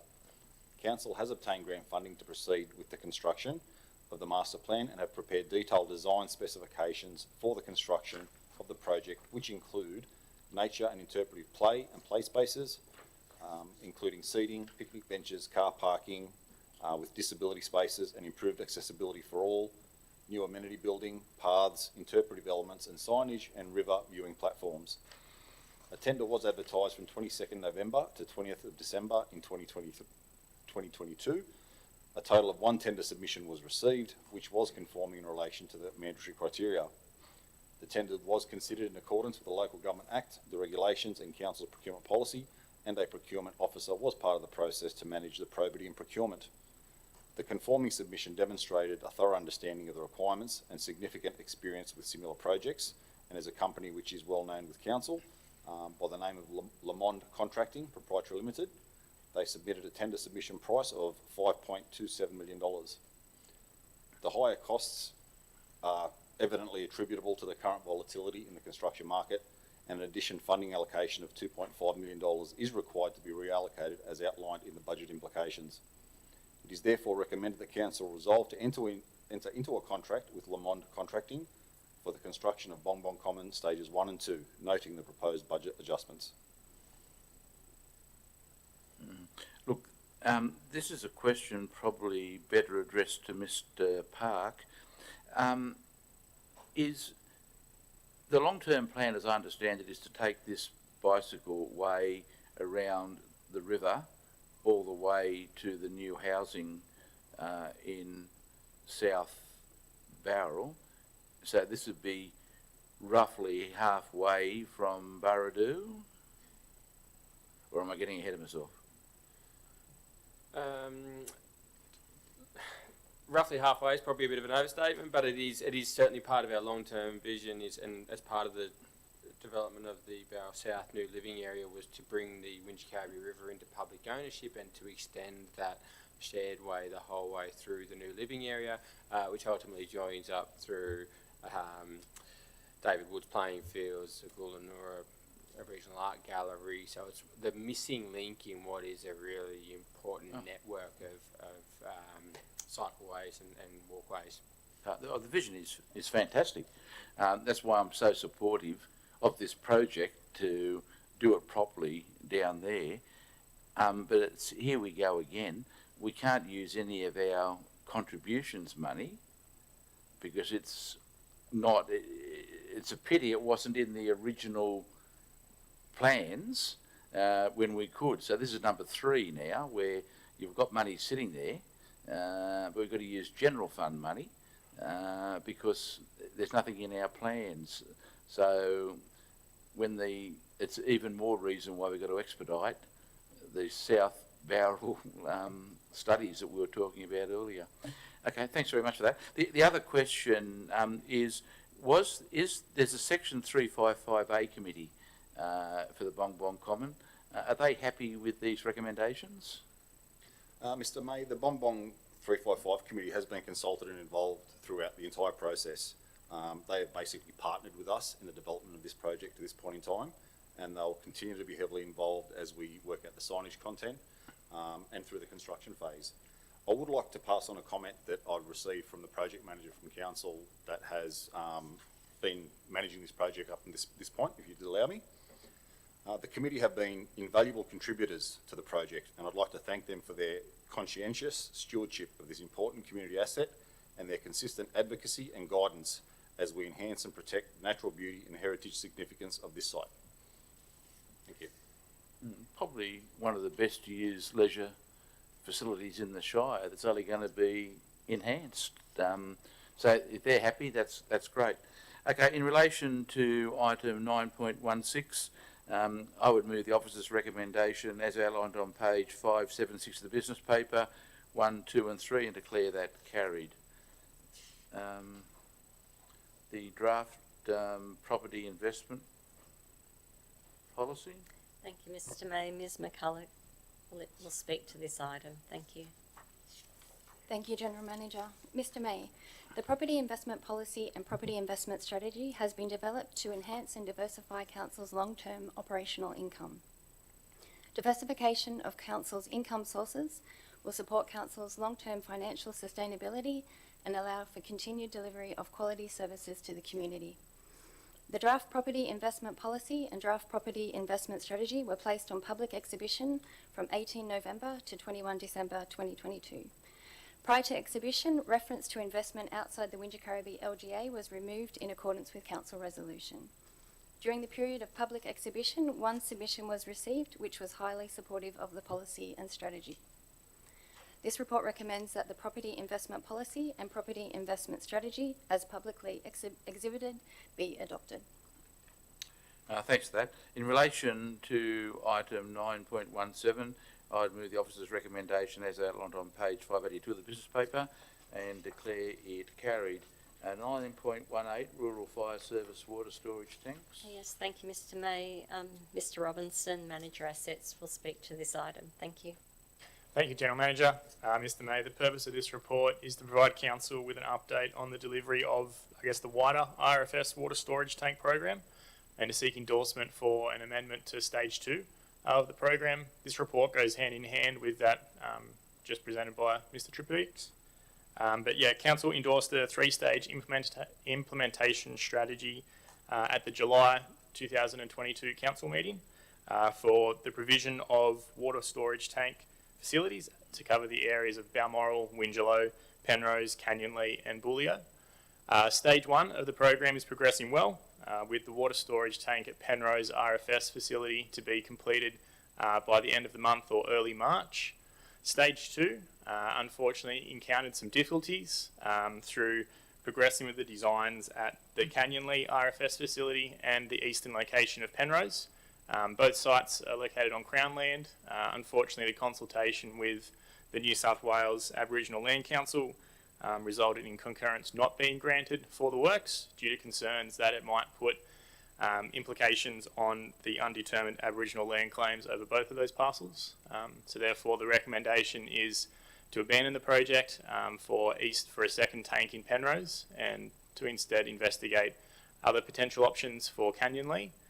Nonetheless, due to Stage 2 of the program being funded through the Black Summer Bushfires Recovery Grants and the timeframes surrounding that, the proposal is for Canyonlea to be rephased to Stage 3 and instead the delivery of Balmoral brought forward from Stage 3 to Stage 2.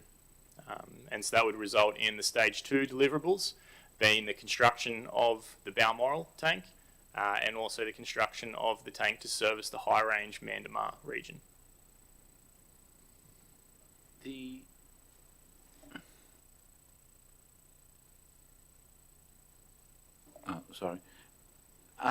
Been a long, we've got a long way to go.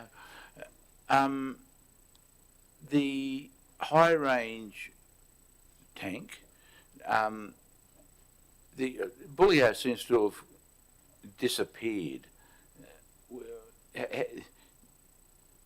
Wangan and Derry Road High Range, how is that located with Booleow?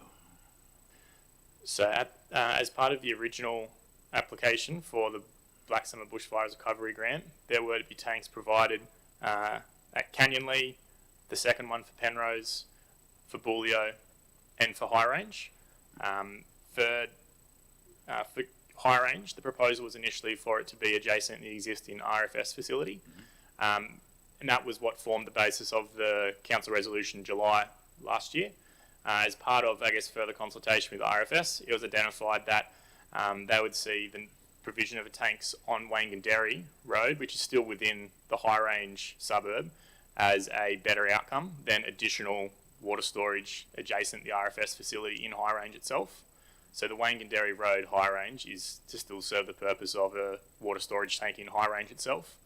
As part of the Council Resolution July in 2022, Booleow was rephased to Stage 3 and to be subject to the receipt of further grant funding due to, complexities around, first and foremost, costs being greater than what was initially forecast with the grant applications, and so trying to deliver 4 tanks through the grant program wasn't feasible. It also faced the most amount of hurdles, given that there was no identifiable suitable spot, and it was looking like the tank might have to be located on private land, which would then require either subdivision and purchase or formalisation of lease arrangements or easements, all of which is possible, but just takes time.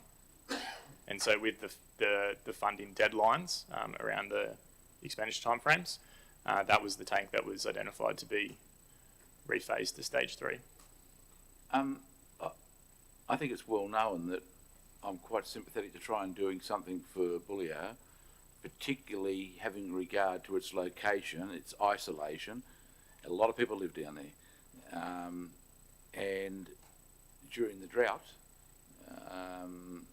there was little or no water in the Wallandilly River. I just don't want the Bullio tank to go off the business papers. So are you assuring me that it's not, or that it is?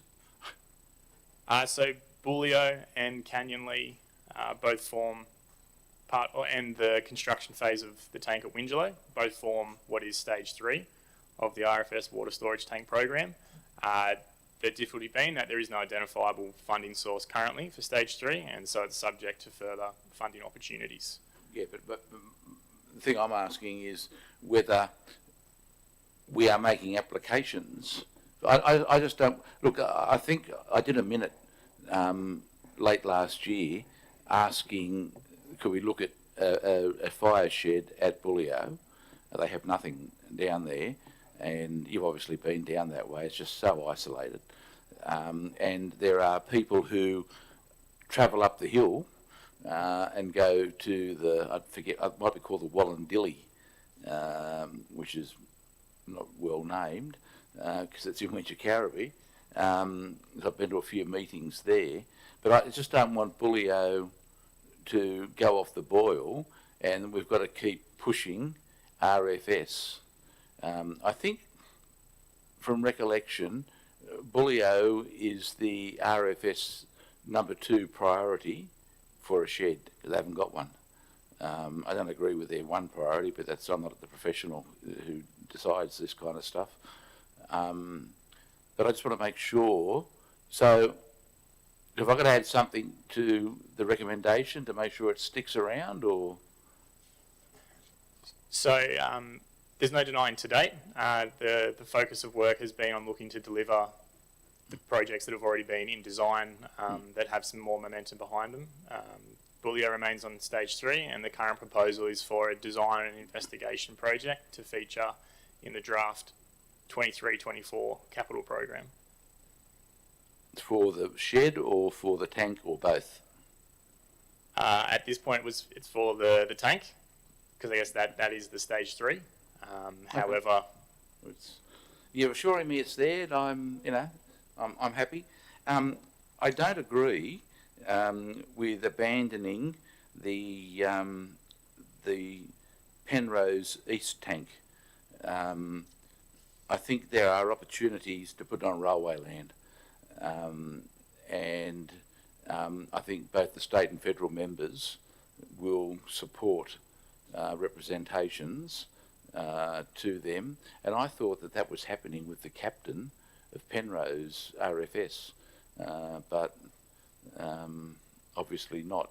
So in relation to the recommendation, I would change A to A, design and construct of Penrose East RFS tank be rephased to stage 3. Now I know you haven't got the money, but at least it's keeping it on the boil. I'm a realist, but it's such a distance between getting across the railway. And I've been led to believe that if we enter into a lease, that we would remove it if ever they wanted extra rail lines. They're happy. But anyhow, I don't know how far that's gone, those negotiations, but I would move the officer's recommendation as outlined on page 585 of the business paper, amending A to what's on the business paper, not in red this time, and declare that carried. The Bowral Classic. Thank you, Mr. May. The Director Corporate Strategy and Resourcing, Ms. Foster, will speak to this item. Thank you. Thank you, General Manager. Mr. May, this report relates to the Bowral Classic cycling event, which was held in October 2022. Historically, Council has waived higher fees and refunded Section 138 fees due paid due to the beneficial economic impact of the event. This report, this was submitted to council in December and then put on public exhibition. The waive fees total $5,306.80 and the refund of the Section 138 fees total $1,042. The council received 26 submissions. 10 submissions supported waiving the fees and charges, 14 submissions opposed waiving the fees and charges, and 2 submissions were neutral or didn't comment on waiving the fees or charges. It's also important to note that there was a direct economic benefit to the Shire that was reported through SpendMap data, which was of $182,000 directly, and also $800,000 indirectly. It's still recommended to waive the fees for this event. Did all the submissions come from the Shire? No, there was some outside the Shire. For or against? Or both? Both. I think from outside the Shire that was supporting the event, because there were riders from outside the Shire, so they were supportive. I think maybe in the future it might be helpful. We can't have the addresses, obviously, but you could have the locality. Sure. Would be beneficial. Look, this is a difficult one because I've read all the submissions carefully, and I think some of the residents who are opposed to it make a very good point in relation when you do back of envelope figures for the potential yield, but at the same time there's the economic benefit. And can you tell me whether it'd be Snowy Valleys and Mudgee, do they charge?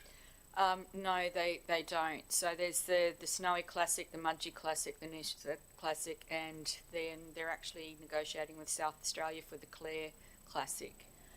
So I'm not sure of the Clare Classic, but the Mudgee and the Snowy do not charge. Do you know how much the state government give them? I'd have to take that on notice, Mr. May. Look, I think the time has come. Look, I'm going to move the recommendation because I think the expectation is that it will be waived because the elected body here has always waived it, as I understand it as well. But I think the time has come where for next year it should be indicated that the full amount to be refunded, there's a change in the view of the community. And I know the numbers are small, but those who've taken the time make some very good points. But they do tend not to acknowledge the economic benefit. And I think some of the comments, we've taken that on board and sent that back to Yaffa Publishing as well, you know, the impacts on some of the businesses and some of the, particularly the markets. So that information has been sent back to Yaffa Publishing to take note of that for the next year's event. That's the market in Bundanoon. Yes. Yeah, but I think it's a few years before they clash again from reading the submissions. Look, I moved the recommendation, but in discussions with, I think, the Bowral Classic people for next year, that it is it's going to be an interesting decision next year. In relation to item 588, in relation to item 9.19 on page 588 of the business paper, I'd move the officer's recommendation 1, 2 and 3 and declare that carried. Tulip time. Thank you, Mr. May. The Director Corporate Strategy and Resourcing. Thank you. Thank you, General Manager. Mr. May, this report refers to the Tulip Time Festival, which was held in September and October 2022. At the ordinary council meeting in December, a motion was moved that council note the dates for the 2023 festival being Tuesday 19th of September to Monday 2nd of October. It was also moved that council defer the remainder of the report to offer the Tulip Time ambassadors and the wider community the opportunity to provide input after receiving information that was contained within that report. Subsequently, ambassador feedback was obtained by way of a thank you function at the Civic Centre and email feedback by those unable to attend. In addition to this feedback, a press release was issued to the media announcing the $1.8 million visitor spend and record numbers to the festival. The feedback was provided and some excellent improvement ideas which will be incorporated into this year's festival was received. These included, however, and not limited to, recommendations regarding notifying residents of the tulip time entry details as part of the annual rates notice mail out, the proposed bulb dispersal process, preference being given to local businesses for stalls at the event, additional signage, dedicated local entry, and improved volunteers area with refreshments to be provided. Okay, I think deferring this and getting the input has been well worth it, and I thank you for it. In relation to the rush of blood to my head idea about the bulbs, there seems to be a differing view on that about whether they'll come through the next year. So there's an easier solution that I've discussed with the General Manager, and that is as part of Tulip Time to ensure that everybody's involved with it, because now we have Mittagong at the Welcome Centre. Of course, we have Barrel in several locations. We have Leighton Gardens here. Why can't we give the villagers temporary flower beds of tulips so that everybody partakes in this? So in relation to item, and come back to me pretty quickly if it's not achievable, but I can't see why it wouldn't be. In relation to item 9.2 on page 603 of the business paper, I would move the officer's recommendation 1, adding the words, the comments and the recommended improvements based on this feedback, and a new 5, the General Manager as part of Tulip Time 23 provide temporary flower beds in the Shire's villages. Happy? Yeah. Okay, I declare that carried. 620, Highlands Fest. Yes, thank you, Mr. May. Back to Ms. Foster. Thank you. Thank you, General Manager. Mr. May, Highlands Fest is a community event funded by the Reconnecting Regional New South Wales Community Events Program, which is to support the economic and social recovery of the region. Council is providing a free community festival to promote the social and economic recovery of our region by renewing social connections following the extended COVID-19 restrictions. Highlands Fest has 2 headline acts, Bluey and Bingo and Eskimo Joe. The festival will also feature local performers, food trucks and wineries, brewery, and our local volunteer agencies, SES and Rural Fire Service. We have had a great response to the stallholder pavilion and have locals involved from leather makers, honey producers, handmade candles, products and jewellery through to associations, Southern Highland Quilters Guild, the Southern Highlands Grand Stories, and collective of playmakers celebrating clay. We've undertaken substantial advertising through various platforms. Postcard and poster advertising of the event were distributed at Australia Day and Seniors Week and have been available at the Civic Centre and libraries. We have also had advertising in High Life, Express News banner ads, 2ST both banner ads and interviews. Highlands FM has created 30-second ad and are also having artists coming in and playing on air and promoting the event. And the Southern Highlands News did a large article about the event recently. Posts on Facebook page with over 40 shares and hundreds of comments. Additionally, each comment or question about that event has been answered by the team at the Fold to clarify any questions or to give further information to the community. 2 more posts are to be done over coming weeks highlighting the food and wine breweries on offer as well as the stall holders. There are also 4 large posters positioned around the Shire, one on Kennan's Fence in Mittagong, one at Eastbrook Fence in Barrel near Harris Farm, Funston Street, one at Bong Bong Racecourse and the other one on MV Hires Fence at the roundabout in Mossvale. A briefing for the member of Wallandilly, Nathaniel Smith, was held on the 30th of January at the Civic Centre and also attended by the member for Goulburn's office. Up to date, the event is ticketed to manage numbers. The capacity is 6,000 and 5,500 tickets have been sold to date. The festival commences at 1 p.m. and will conclude at 10 p.m. Up-to-date information on the event can be found on the website highlandsfest.au. Alternatively, inquiries can be taken at the Welcome Centre, Council Libraries and the Civic Centre. At the briefing, and that will be included in the note in the minutes, the briefing, if you don't mind, in accordance with the council's policy. It was raised about service clubs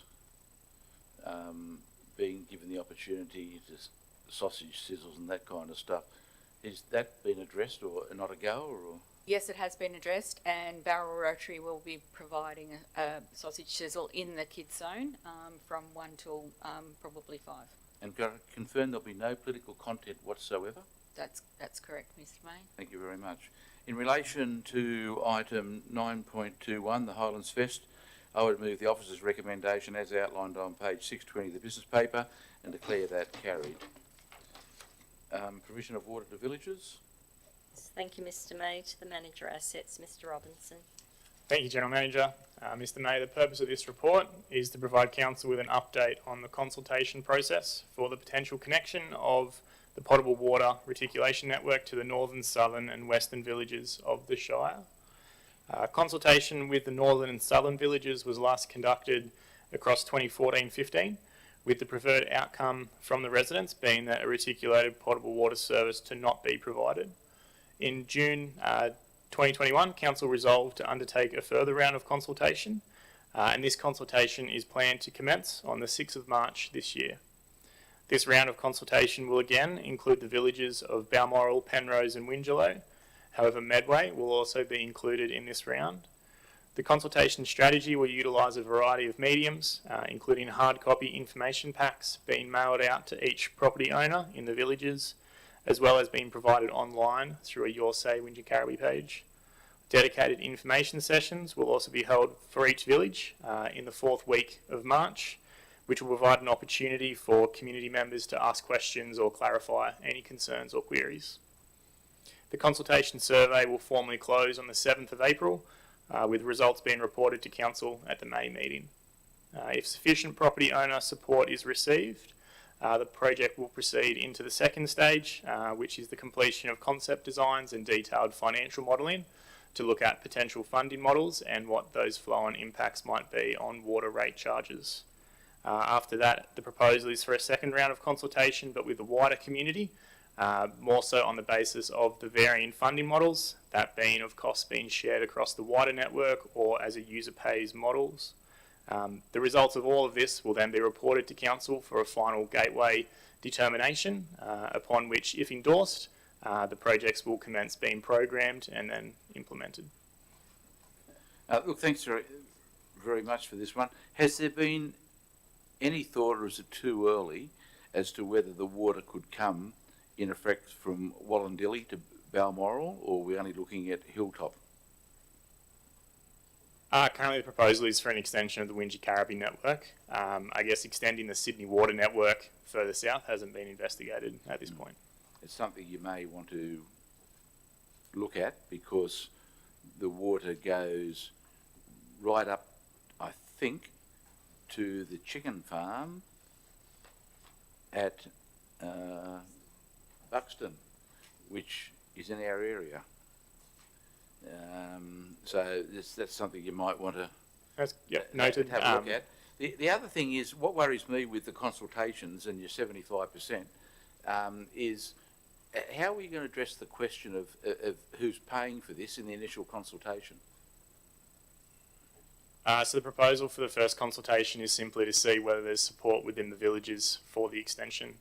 If there is support, then that opens for the next stage, which is then looking at funding implications. But if the support isn't there for the extension of the reticulation network, then to an extent the funding model doesn't matter. Pretend you're a resident in one of those areas. Wouldn't funding be the first thing on your mind? I'm not going to vote for this because it's user pay. Look, unfair question. Look, I want to, in the initial consultation, canvass options, including an option for Shire-wide intergenerational equity. You know, the provision of water in the Shire, you know, if you do a new subdivision, well, obviously you have to take water to it. But if you're a long-term resident and you haven't had water, and other people have water, it's been provided intergenerationally, so over a long time. So I'm very happy with the recommendation, but I'd like to add a number, make number 2 number 3, and add a number 2, consultation to canvass funding options, including an option for Shire-wide intergenerational equity. I don't know whether they're the right words, but you know what I'm talking about. There was a report done when I first came here about it, which showed the effect. Now, whether that was valid information, I don't know. And with the costings the way they are now, I doubt very much. But spread across the Shire was a lot different to expecting people at Wingelow, or that's probably the worst example, to get the water there, astronomical. But if you spread it across the Shire, where they all live in the Shire, and I think that's important. So I think that's we can then have the consultations further down the track. But I think funding options should be dealt with because some people may say yes if the cost is shared, but no if we've got to meet the cost ourselves, which I think it'd be astronomical, the cost themselves. Anyway, okay. In relation to, if you can take out that, if you don't mind, in number 2, just consultation to canvass. You can do that later. In relation to item 9.22, I'd move the officer's recommendation 1, the new number 2, officer's recommendation 2 becomes 3, and declare that carried. The Barrel Memorial Hall schedule of fees. Yes, thank you, Mr. May. To Ms. Foster. Thank you, General Manager. Mr. May, Council has recently undertaken a significant refurbishment of the Barrel Memorial Hall, and once fully completed, it will provide a premier facility for the region, providing opportunities for various performances in the Shire. Prior to the regular fees and charges process that is undertaken as part of the budget process, Council has prepared fees and charges to ensure that appropriate bonds and other charges are in place to align with the current facility. The fees and charges will be placed on public exhibition for a 28-day period for feedback from users and the community generally, and presented back to Council. In relation to the Barrel Memorial Hall, has there been any penciled-in bookings? We haven't as yet. We do have 2 regular users that we've actually placed a hold on those days, but we haven't progressed any further until we get a completion date, so that then we'll commence the bookings. With respect, I think that's a bit short-sighted because we had those inspections, which were fabulous, of the hall, and at that stage, some of the users were indicating that they rehearsed for months to do shows. So I just seem to think if, even though we're putting out an exhibition, the charges and fees, whether we should be talking to the bigger users who put on shows, of whether they want to kind of pencil some stuff in, because they rehearse for months. And whilst they can't use the hall for rehearsals, they did raise this during when we're looking around down there. I just seem to think that it could be worthwhile. Okay, in relation to item 9.23, I would move the officer's recommendation 1 and 2, as outlined on page 632 of the business paper, and declare that carried. Erith Street, Bundanoon. Thank you, Mr. May. The manager assets. Thank you. Thank you, General Manager. Mr. May, the purpose of this report is to respond to a council resolution from the December meeting for the investigation of pedestrian access improvements along Erith Street in Bundanoon. The footpath master plan for the area, along with many other future links, does include a footpath linkage along Erith Street from Hill Street to Ellesmore Road. In order, though, to ensure financial sustainability of Council's asset management, capital funding on a recurrent basis is largely focused towards the renewal of existing assets rather than the construction or upgrade of new assets.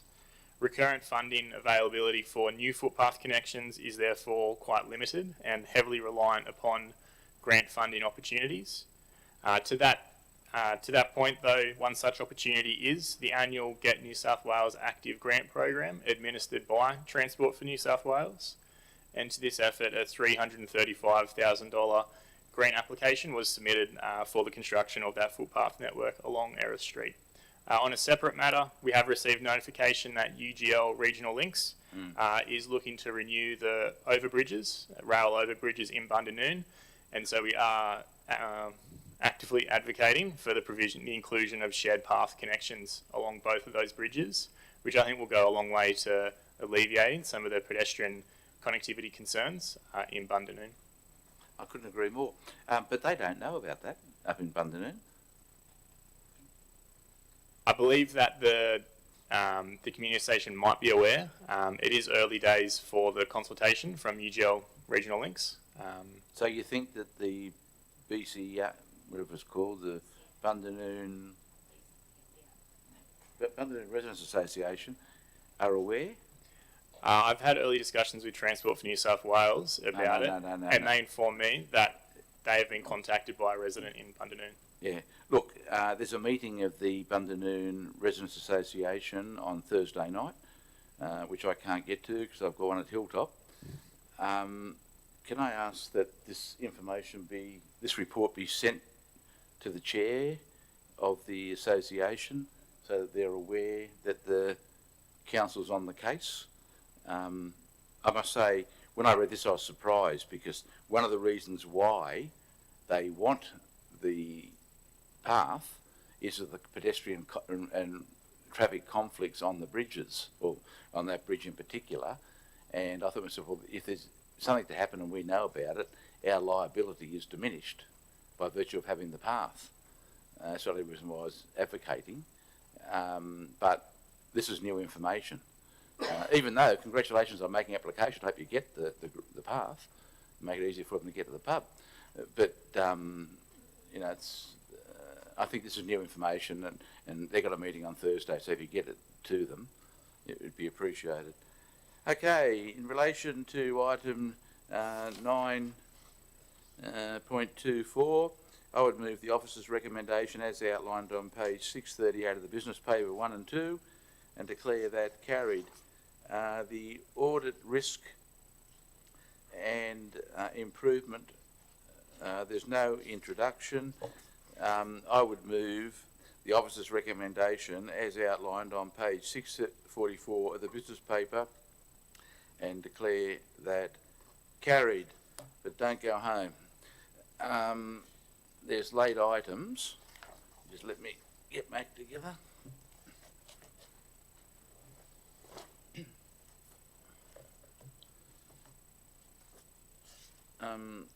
There are 3 late items that I think need to be dealt with.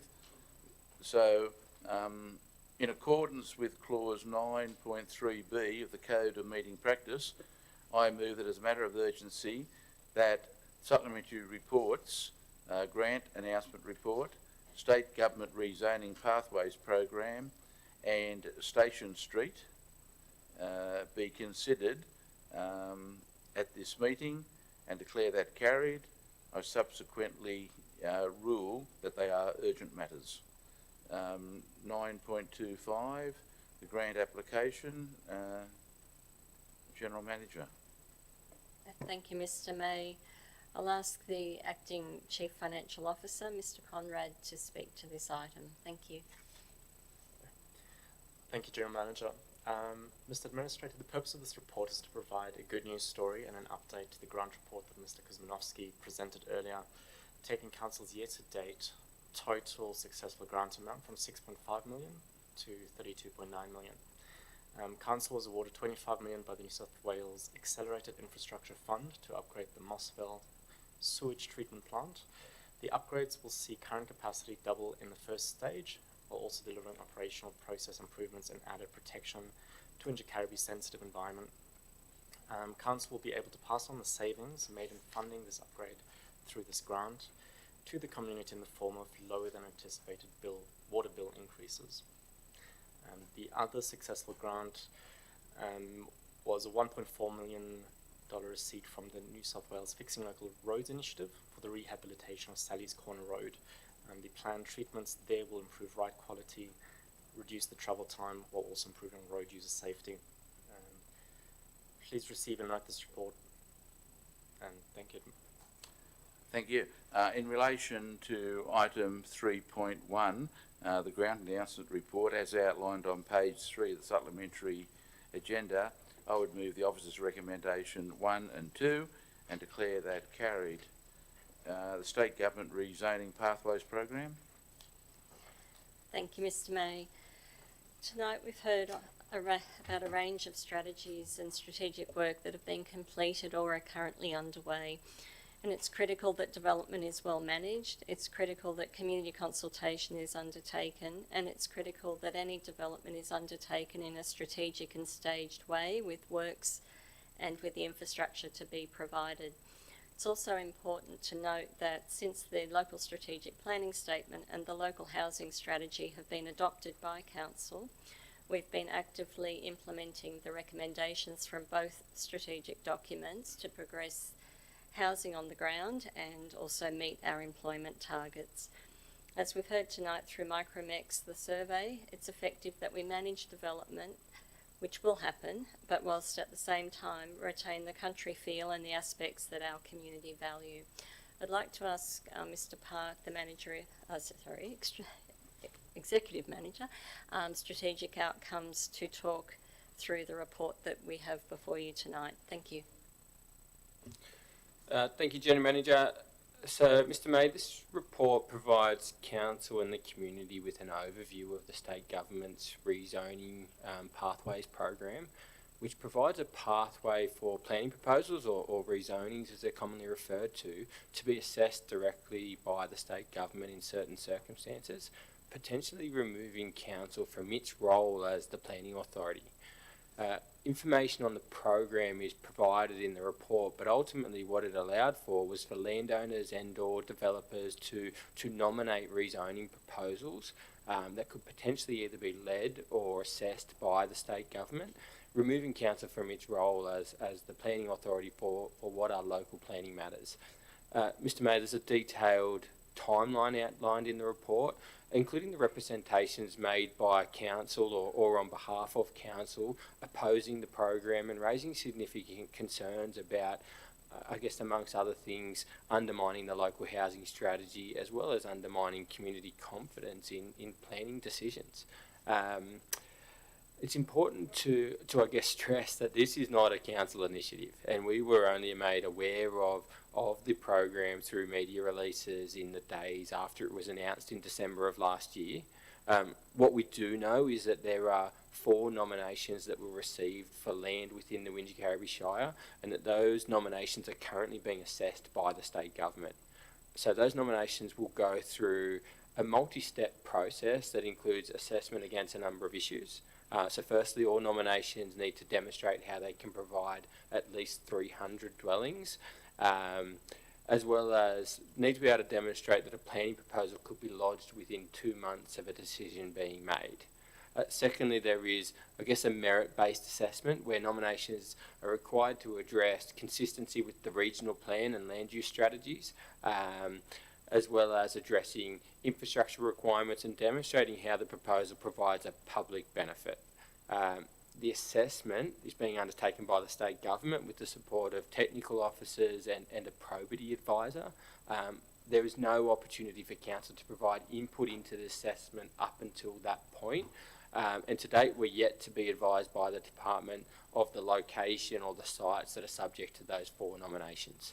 So in the circumstances that any or all of those 4 sites that have been nominated are supported by the assessment panel, a recommendation will be made to the Secretary of the Department. So at that point, Council have an opportunity to provide input into the process that will be provided to the Secretary of the Department of Planning. to provide input into the process, council staff involved in that would be required to sign confidentiality agreements, which is certainly not consistent with council's preference for transparency in planning decision making. But it is critically important, in my view, that council have the opportunity to put forward issues around limitations in the infrastructure networks, issues around the need to implement the housing strategy and the effect of this program in undermining housing supply in a strategic, a strategic approach to housing supply. So I think it's important that if the sites are supported, that council have an opportunity to put the case forward and advocate on behalf of our community. So the report recommends that we, and I don't have the recommendation in front of me, sorry, but the report recommends that we write to the state government reaffirming our support of the local housing strategy for the reasons, largely the reasons the General Manager discussed, that we seek an urgent meeting with the Minister for the Planning, seeking an exemption from the rezoning pathways program, and that we formally write to the Department of Planning and Environment opposing any of the state-led or state-assessed rezonings within the Shire. It's also want to make the point that we not meet with or engage with any of the landowners or developers who have made nominations under the rezoning pathways program prior to any announcement of accepted nominations by the department. And ultimately we'll report the matter back to council when we have any further information, so that council and the community remain aware of the progress of the program. Quite frankly, this does nothing to restore community confidence in the operation of Wingecarribee Shire Council. The housing strategy that the council's adopted, has that yet been approved by the Department of Planning? It hasn't been formally endorsed by the Department of Planning. The department wrote to council during the exhibition period of the housing strategy, saying that it was consistent with the guidelines for preparing local housing strategies, and they were supportive of the strategy and a strategic approach, and they haven't formally endorsed the strategy. What council are doing at the moment is working on an update or an addendum to the strategy that will address updates to the regional plan, changes in population forecasts, and demonstrate how that can be accommodated within the areas identified in the local housing strategy. I have been in regular dialogue with the local office of the Department of Planning about the endorsement of the strategy, and I've been given assurances that on the back of this addendum to the strategy, a formal endorsement will follow shortly after. From recollection, the community meeting we had in this room, where you outlined the work you are doing with the staff, of course, you made it very clear that what was in the housing strategy and what was planned for other initiatives would accommodate what the state government wanted in this Shire for the next 20 years, was it? Yeah, that's right. So we tested, so as part of the new regional plan, it sets updated population forecasts, and as part of that implied demand for new housing. So we tested, like we should when these sorts of strategies come out, we tested the housing strategy against these revised population forecasts and dwelling targets, and we are confident that we can accommodate the demand for housing in the areas that have been identified in the local housing strategy. And you and the General Manager made a submission early on in the piece in relation to this policy, saying there was no objection to it, provided the land that they were wishing to hurry along was within the housing strategy areas?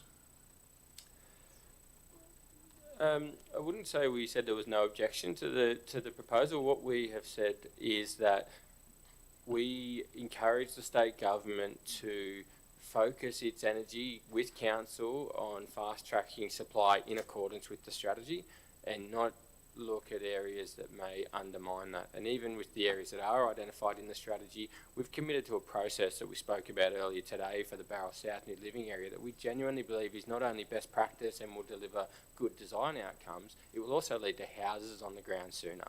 And we're not judging ourselves by artificial milestones about saying we've changed the colour of this land on a map to pink and therefore we've magically provided housing supply. This is about housing on the ground, and we're confident the process that we've committed to will lead to housing on the ground sooner, and we've encouraged the department to support us in that process. And a mix of housing. Yeah, exactly right. Yeah. I just find this amazing. We have a resident come along tonight out of the blue and say the council's doing exactly, in his view, what it should be doing strategically, and we have to. So you mentioned in the report that there's 4 that you've been advised of. Are any of them within the existing housing strategy area, or you're not permitted to say, or? We haven't been advised of the sites by the Department of Planning. I am aware of the location of 2 sites by speaking to. I was contacted by consultants working on behalf of the landowners of that site, and neither of the sites that I am aware of are land that's identified in the local housing strategy. And then the state government gives us $25 million grant for work on the Moss Vale sewage treatment plant, and then a letter to accord with our housing strategy. That's right, isn't it?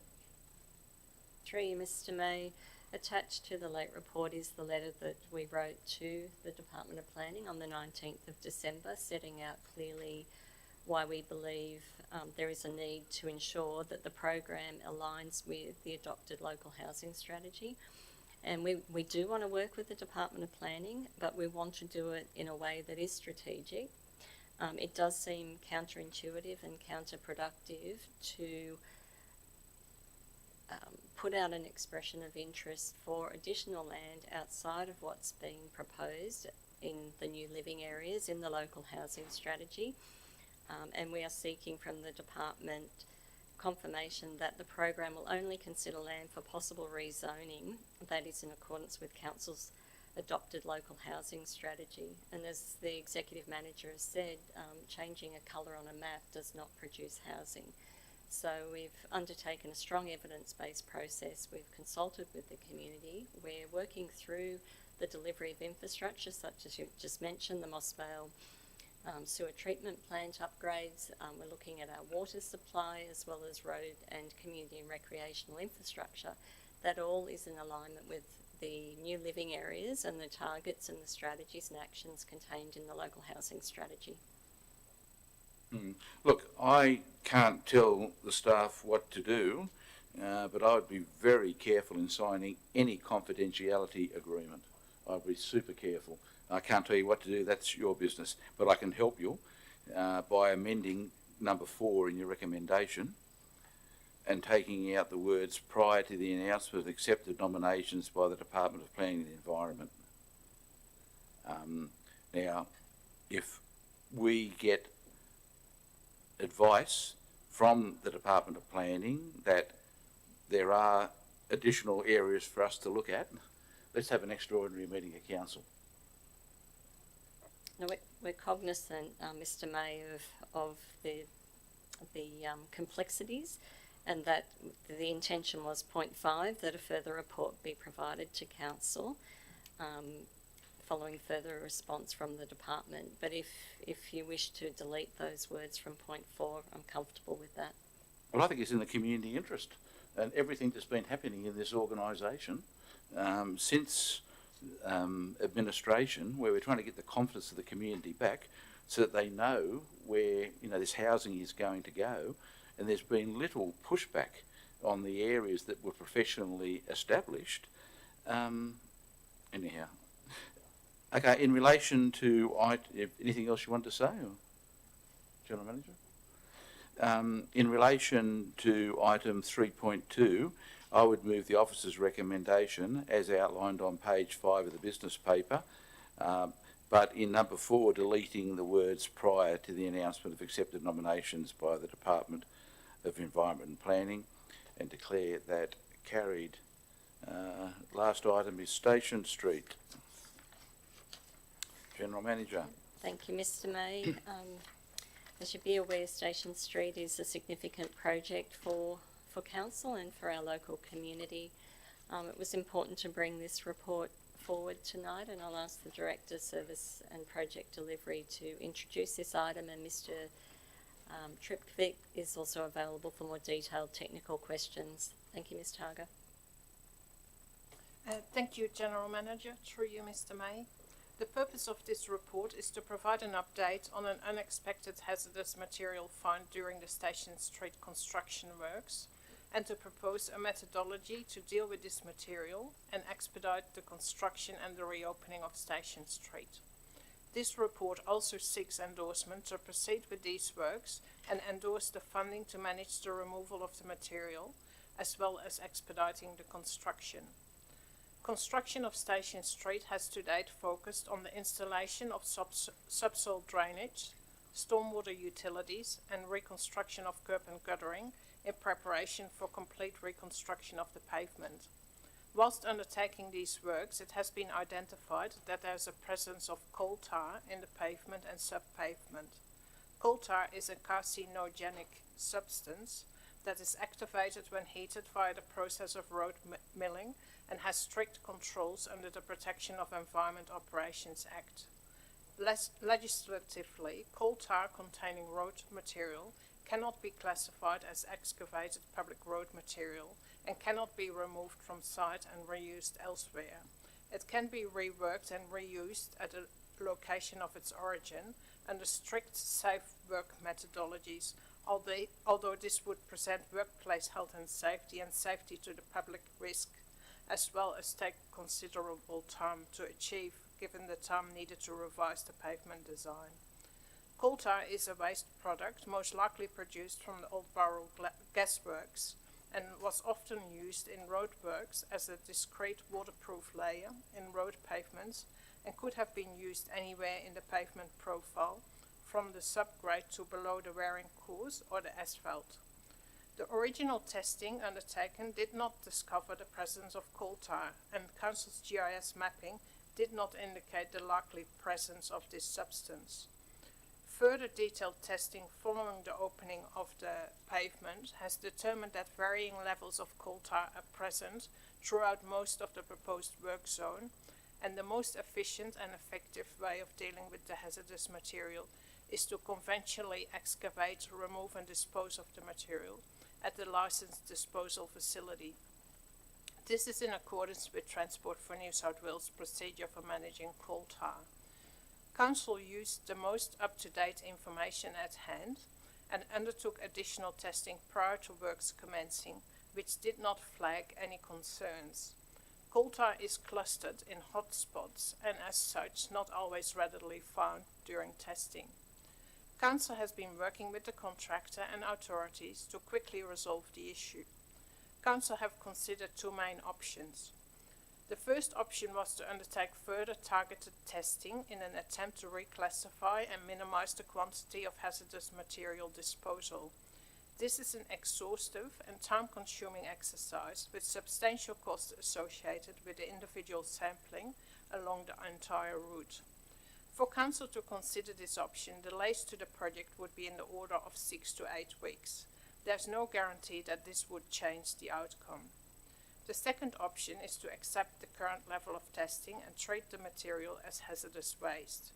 Works could almost immediately commence for the excavation and disposal of all the material. This option presents the most risk-averse and timely outcome in relation to the treatment of the hazardous material. Considering the two options and the key driver for the project being the timely delivery and reopening of the road, option 2 is the most feasible and timely solution. The current methodology of keeping one lane closed constrains the timely removal of the material and completion of construction. Revising the current delivery methodology and program to incorporate the removal and disposal of the hazardous material indicates a completion date of late May, which would not be acceptable. This time frame presents an unacceptable situation considering the impact the current traffic conditions are having on road users and businesses. It is therefore proposed that to expedite the works and the reopening of Station Street, that a staged approach with complete road closures is required. The stages and timing proposed are as follows. Full road closure between Bulway Street to Wingecarribee Street for a period of 8 working days to complete pavement work. Closure between Wingecarribee Street to Marrigang Street for a further 8 working days to complete pavement works in this area. And closure of the intersection at Station Street and Wingecarribee Street for 8 working days to complete pavement works. Incorporating the above methodology, a total of 24 working days would be required after the contractor has mobilized the required resources, and this is inclusive of day and night works. This methodology indicates that the program of works required to reopen Station Street to two-way traffic could be completed prior to the Good Friday Easter period, if no further delays are encountered. It has been highlighted by the businesses impacted that the Easter period is an extremely important period for them. Therefore, if further difficulties are experienced during the paving works and disposal of the material, the intersection works will be deferred to after Easter, still allowing for two-way traffic on Station Street during this busy trading period. A key input for the determination of this proposal is reliant on Transport for New South Wales concurrence to the proposed road closures. Further consultation with businesses will be undertaken to ensure that their operational needs are met and that Council is working with them. Thank you. If you were to keep the movements like they are now, you're saying that will get you into May? With having to take away the material, the completion date then would be the 30th of May. If everything went well. Correct. And having that, do I understand this correctly, that this is a carcinogenic material, that the workers have to be appropriately dressed? If it's reused, definitely. If it's excavated and carted away, I'm not completely sure. Mr. May, the carcinogenic nature of coal tar and the phenols within are activated by heat. The heat is generated if you mill that material to reuse it.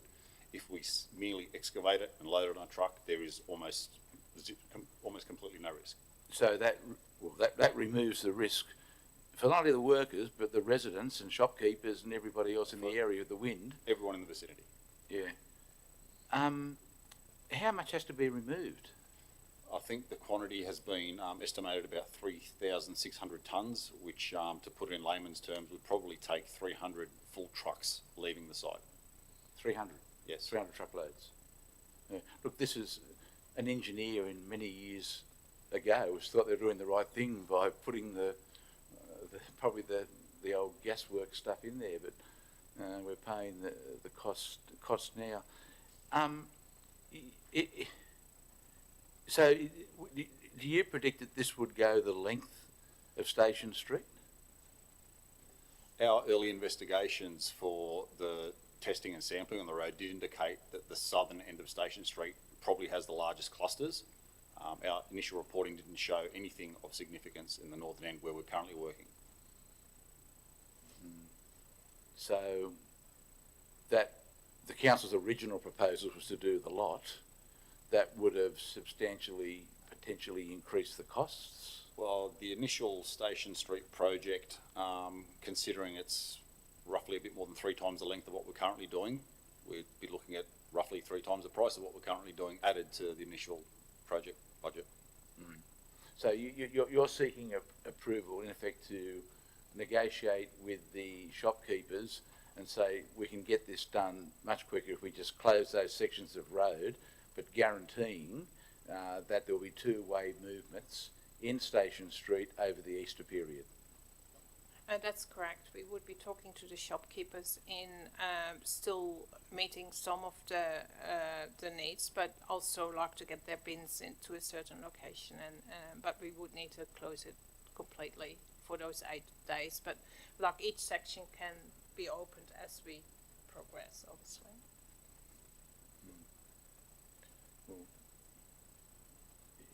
In view of the advice that, you know, you could keep testing and it could go forever, when I think you know already that there's problems. I think that what you're suggesting is potentially the only way to go. Like it has been suggested that through further testing we would spend close to $100,000 on further testing, and we may be able to reduce the cost by about $300,000, but no guarantee. And it would extend it with 6 to 8 weeks. And in the meantime, the retailers and residents and people who use the area just suffer. That's correct. Look, I think there's really no option with this. You know, potentially the council is going to be accused again of overrunning, but you know, I think anybody who is fair understands the issues. You know, this was originally, I think a $33 million project that the council only had 17 for. You've hit some problems along the way that were unfunded, but I think for the long term, the saving of those pin oaks and the saving of the car park, I think they're going to put 100 of the car parks, no new car parking where you've provided the extra 140, and 100 we're going to go down to Mittagong. You know, this has been painful, but in the long term, I think there's no other solution. But I think it's extremely important that we talk to the retailers and stuff down there and give this a lot of publicity, and that, you know, residents understand coal tar and the fact that we're doing this in the interests of health and safety. We could potentially mind it up and redo it, but the project will go forever. Let's just deal with it now, and wish those who in the future want to do the southern end of Station Street luck, because it's going to be obviously the same problem. Do many councils get caught by this coal tar? I can't speak for other councils, Mr. May. I've only been at council for a short period of time, for less than 4 years. I think it is common in older roads that have been constructed near facilities like the gasworks that had easy access to this material. I dare say regional councils that imported most of their asphalt probably did not suffer a similar fate. Mm. I have not encountered it in my life working for councils, but Yeah. Well, look, health and safety comes first. It's really as simple as that. Okay, in accordance with item 3.3 Station Street, I would move the officer's recommendation as outlined on page 19 of the business paper 1 and 2 and declare that carried. General Manager, after this marathon of nothing else? Okay, look, I thank everybody for your patience. We've certainly covered a lot of ground tonight and made some important decisions for the future of the Shire. I declare the meeting